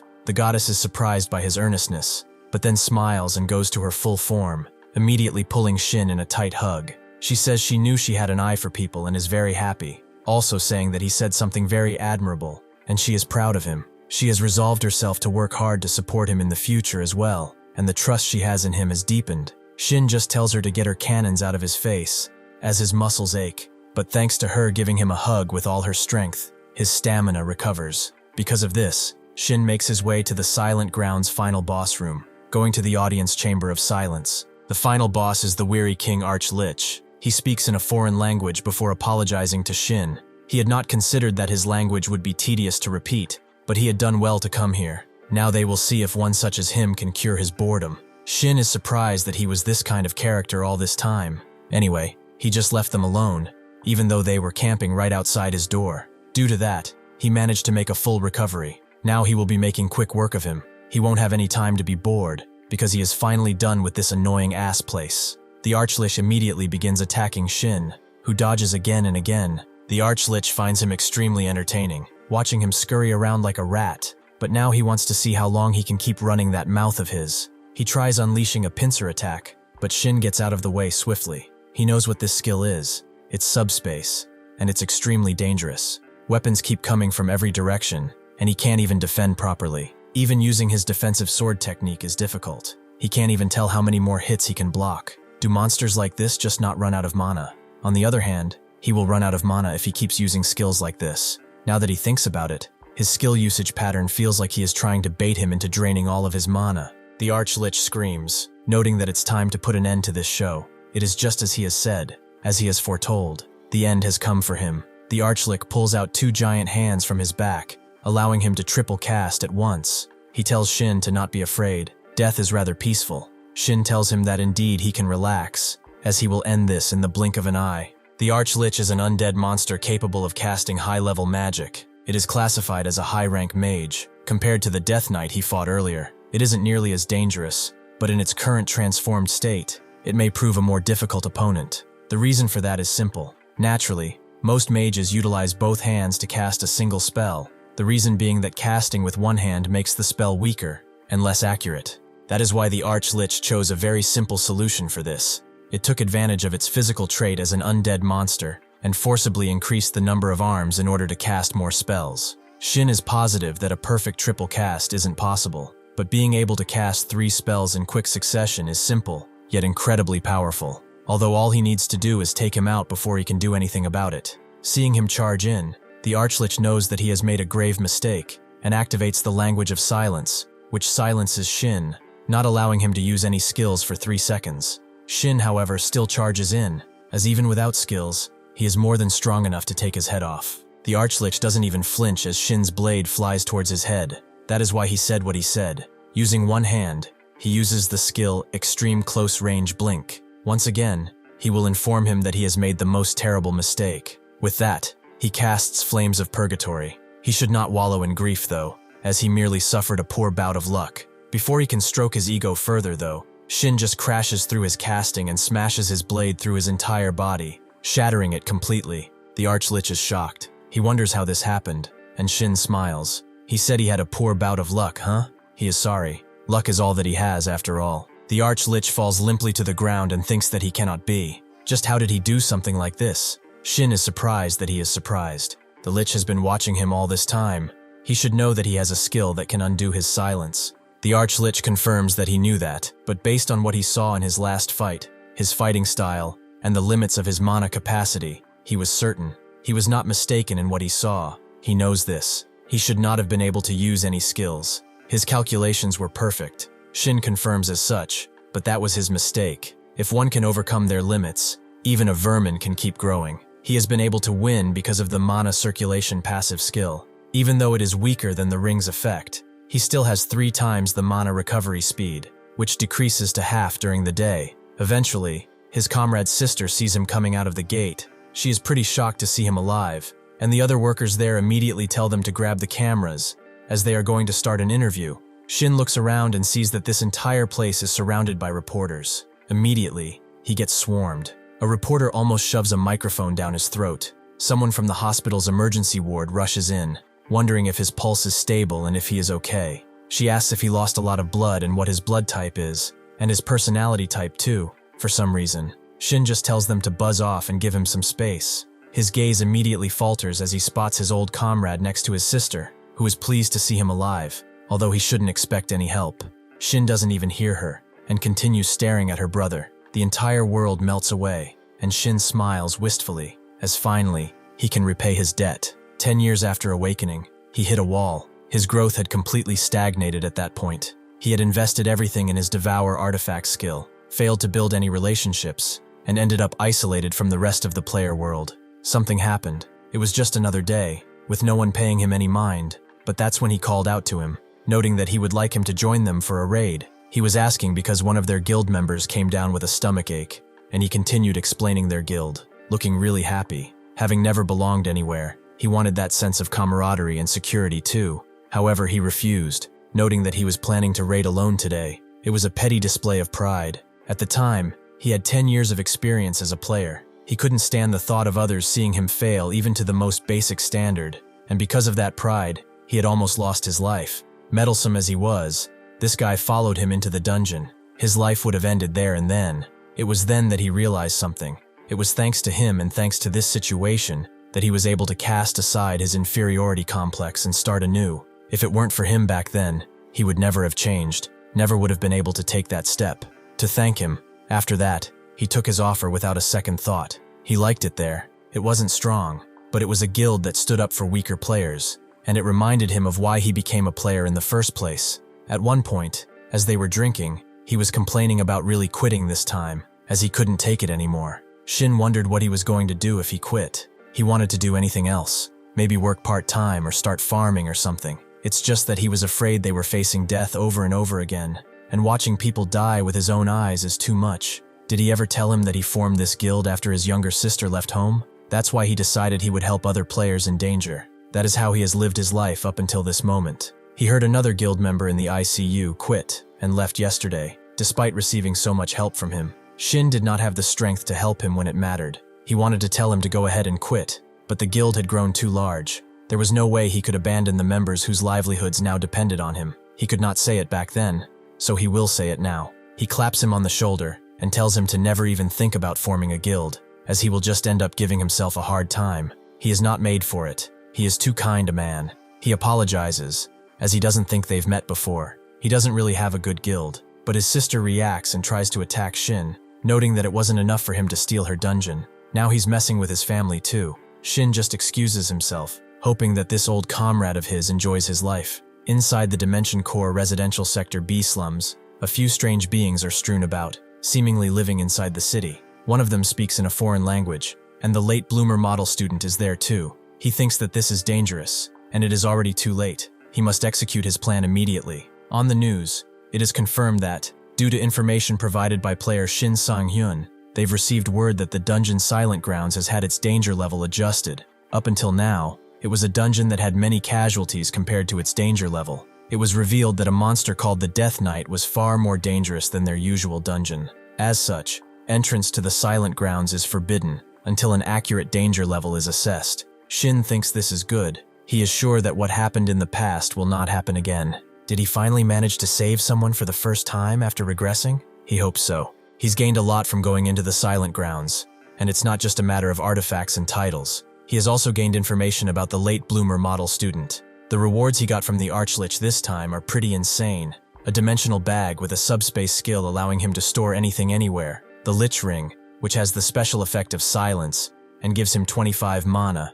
And the telekinesis necklace, which, as the name implies, has telekinesis. Shin was shocked. The rewards this time were simply insane. He kind of figured out silence would appear, but subspace and telekinesis as well. Just these two skills alone will improve his flexibility in combat from now on. Depending on how he uses them, he might be able to attain an entirely different level of combat. He has never heard of anyone acquiring skills like these in his past life. Is he really going to receive the title of First finally? Meanwhile, the Goddess of Luck grabs at his clothes, expressing her complaints that despite such good things happening to him, he didn't give her a word of thanks. Shin does so rather haphazardly, noting that he is incredibly grateful, but she refuses to let him go just with that. He should properly express his gratitude. However, Shin goes through with the mana synchronization. He gains 3 dishes to eat, a purple soul macaron, whispers of the void meringue, and millet filet of infinite layers. He was kind of confused by these names and wonders what the Arch-Lich was eating all this time.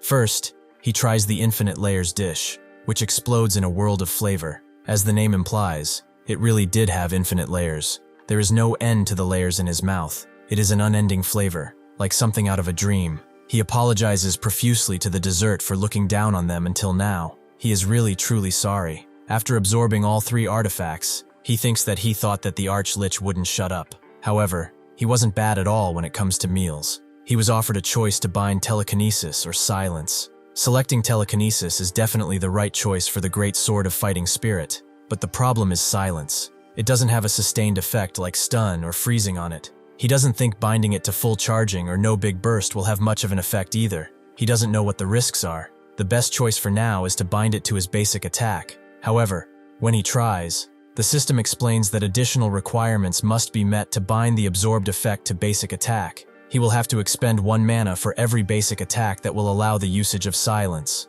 Shin thinks that's pretty bad, but doesn't that mean that just like it says, he will use up 1 mana every single strike? He did get a mana-related title thanks to taking the Arch-Lich down.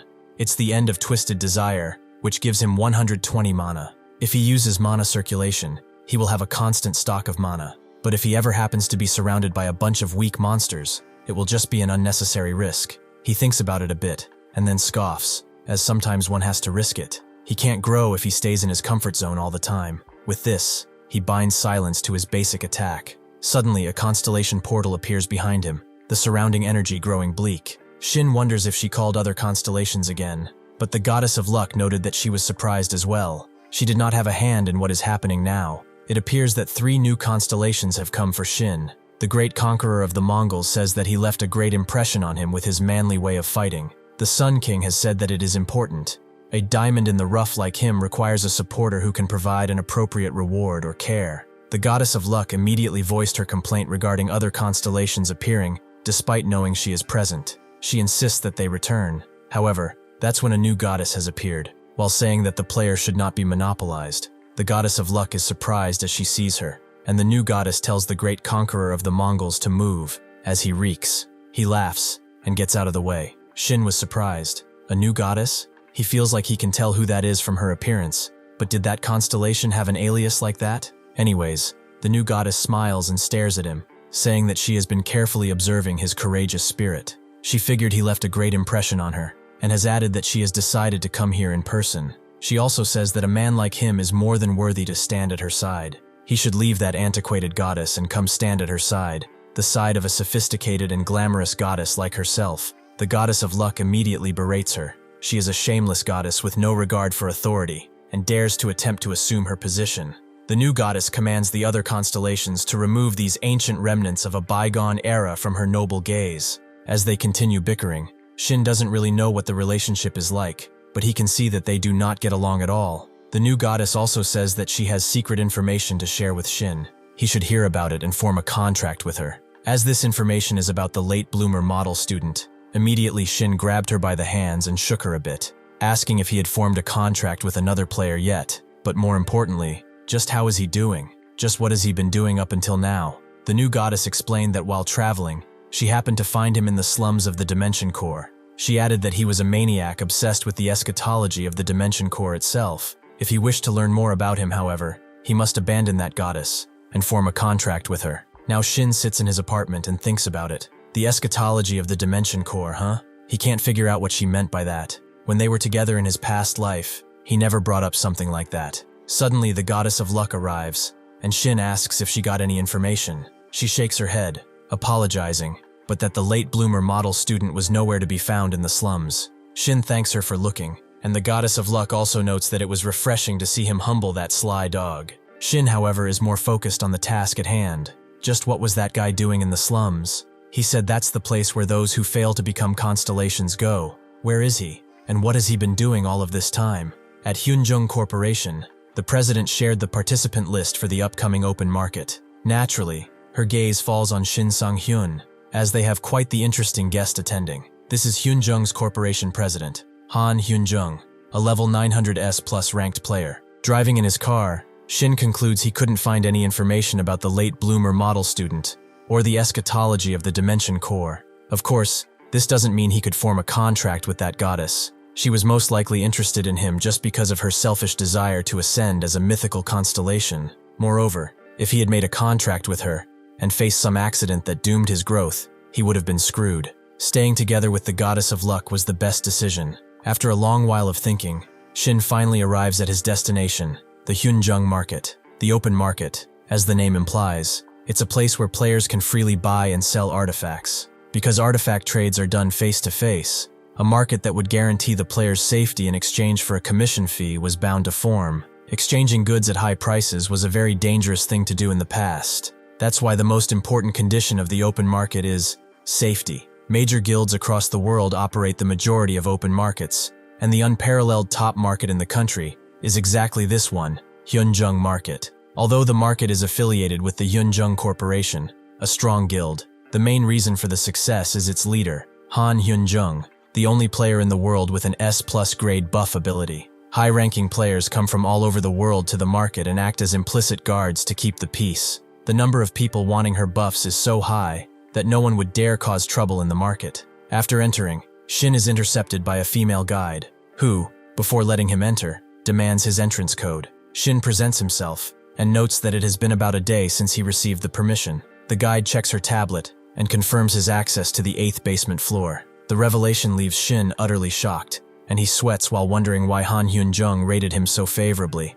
as that floor is the VIP floor. Shin overhears two spiteful men gossiping. The pair maliciously slander Kim Miso, claiming she lost her boyfriend to greed, and boasting that they could toy with her. Shin listens with a flat expression, privately disgusted by their filth, and feeling sympathetic toward the girl. Unable to ignore the slander, Shin loudly condemns the market for allowing such behavior, resulting in the two trash talkers getting blacklisted by the guards. Shin smirks with satisfaction, noting internally that this is how adults fight. Eager to start shopping, Shin goes into the elevator and calculates his recent earnings of nearly 4 billion won, knowing he cannot afford anything on the 8th floor but hoping the window shopping will spur his growth. The doors open to a sparkling, luxurious room where guide Song Ah-yeon introduces herself. Shin feels intimidated, like a child in a luxury store, but pushes forward to inspect the glowing displays. He stops completely, freezing in a dark silhouette of shock when he spots the Book of the Abyss, priced at a staggering 140 billion won.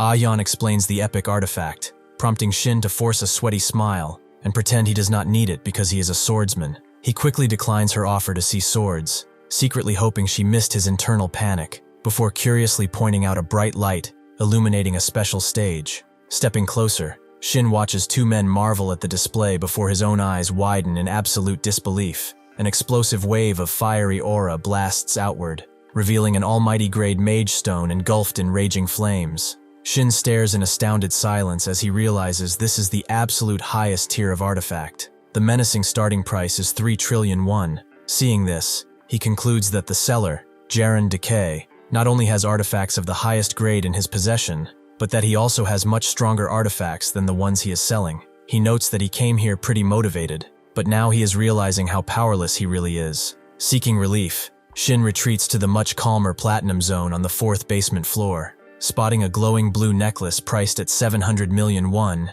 he laughs aloud, relieved to find numbers that no longer threaten his sanity. A smiling young man approaches from behind, warmly introducing himself as Jung Jun-hyuk. Shin immediately recognizes him as the future famous player known as Perfect Storm. Keeping things casual, Shin claims he is just browsing, but Jung helpfully reaches into his jacket and displays the platinum-grade Stream of Life ring, explaining its mana-boosting effects. Shin narrows his eyes, suspecting the man wants to utilize the market's direct transaction exemption to bypass the standard 5% fee. Though he finds the ring neat, Shin politely apologizes and declines the offer, prompting Jung to laugh off the rejection with understanding. Suddenly, they both get distracted, as a woman eating pizza on the floor is arguing with the guards. They scold her lack of manners, saying even if eating inside is not illegal, the smell of the dozens of pizzas she has beside her is getting annoying. At first, Shin stares blankly at the bizarre scene, but then, he interrupts to politely ask about her artifacts, and the woman casually tells him to check them himself between bites of pizza. Reaching for a glowing blue band, Shin's eyes widen with excitement as he pulls up the stats for the platinum-grade Ring of Speed. Realizing it is exactly what he needs, he inspects the potential reinforcement ring next. Shin smiles cunningly, deducing that their heavy mana consumption makes them worthless to regular players, but perfect for his unique devouring ability. In his past life, he consumed a similar artifact to gain power. He startles the girl by decisively offering to buy both, asking what her price is. The nervous woman tries to hustle him, drastically overpricing the rings before offering a fake discount of 2 billion won. When Shin simply stares at her in dead silence, she begins sweating profusely and lowers the price to 1.8 billion. Refusing to speak, Shin casts a terrifying shadowy glare that causes the vendor to shrink back in absolute terror. Defeated, she checks her phone to see a completed transfer for just 1.3 billion won, begrudgingly thanking him and complimenting his ruthless haggling skills. Shin smirks with satisfaction, internally attributing his mastery of haggling to his previous life of poverty. As he prepares to leave, the woman stands up and cheerfully mentions using the money to feed the orphanage she runs, instantly freezing Shin in surprise. He crouches back down to look intently at the photo she offers to show him. The woman proudly displays a picture of herself surrounded by smiling children. Shin stares at the phone screen, his eyes widening in absolute, paralyzing shock. Years earlier, a young Shin stood in that exact same building alongside the very same director. Back in the present, he stares in disbelief at the director of Joy Orphanage, the place he came from. Thank you for watching. See you next time.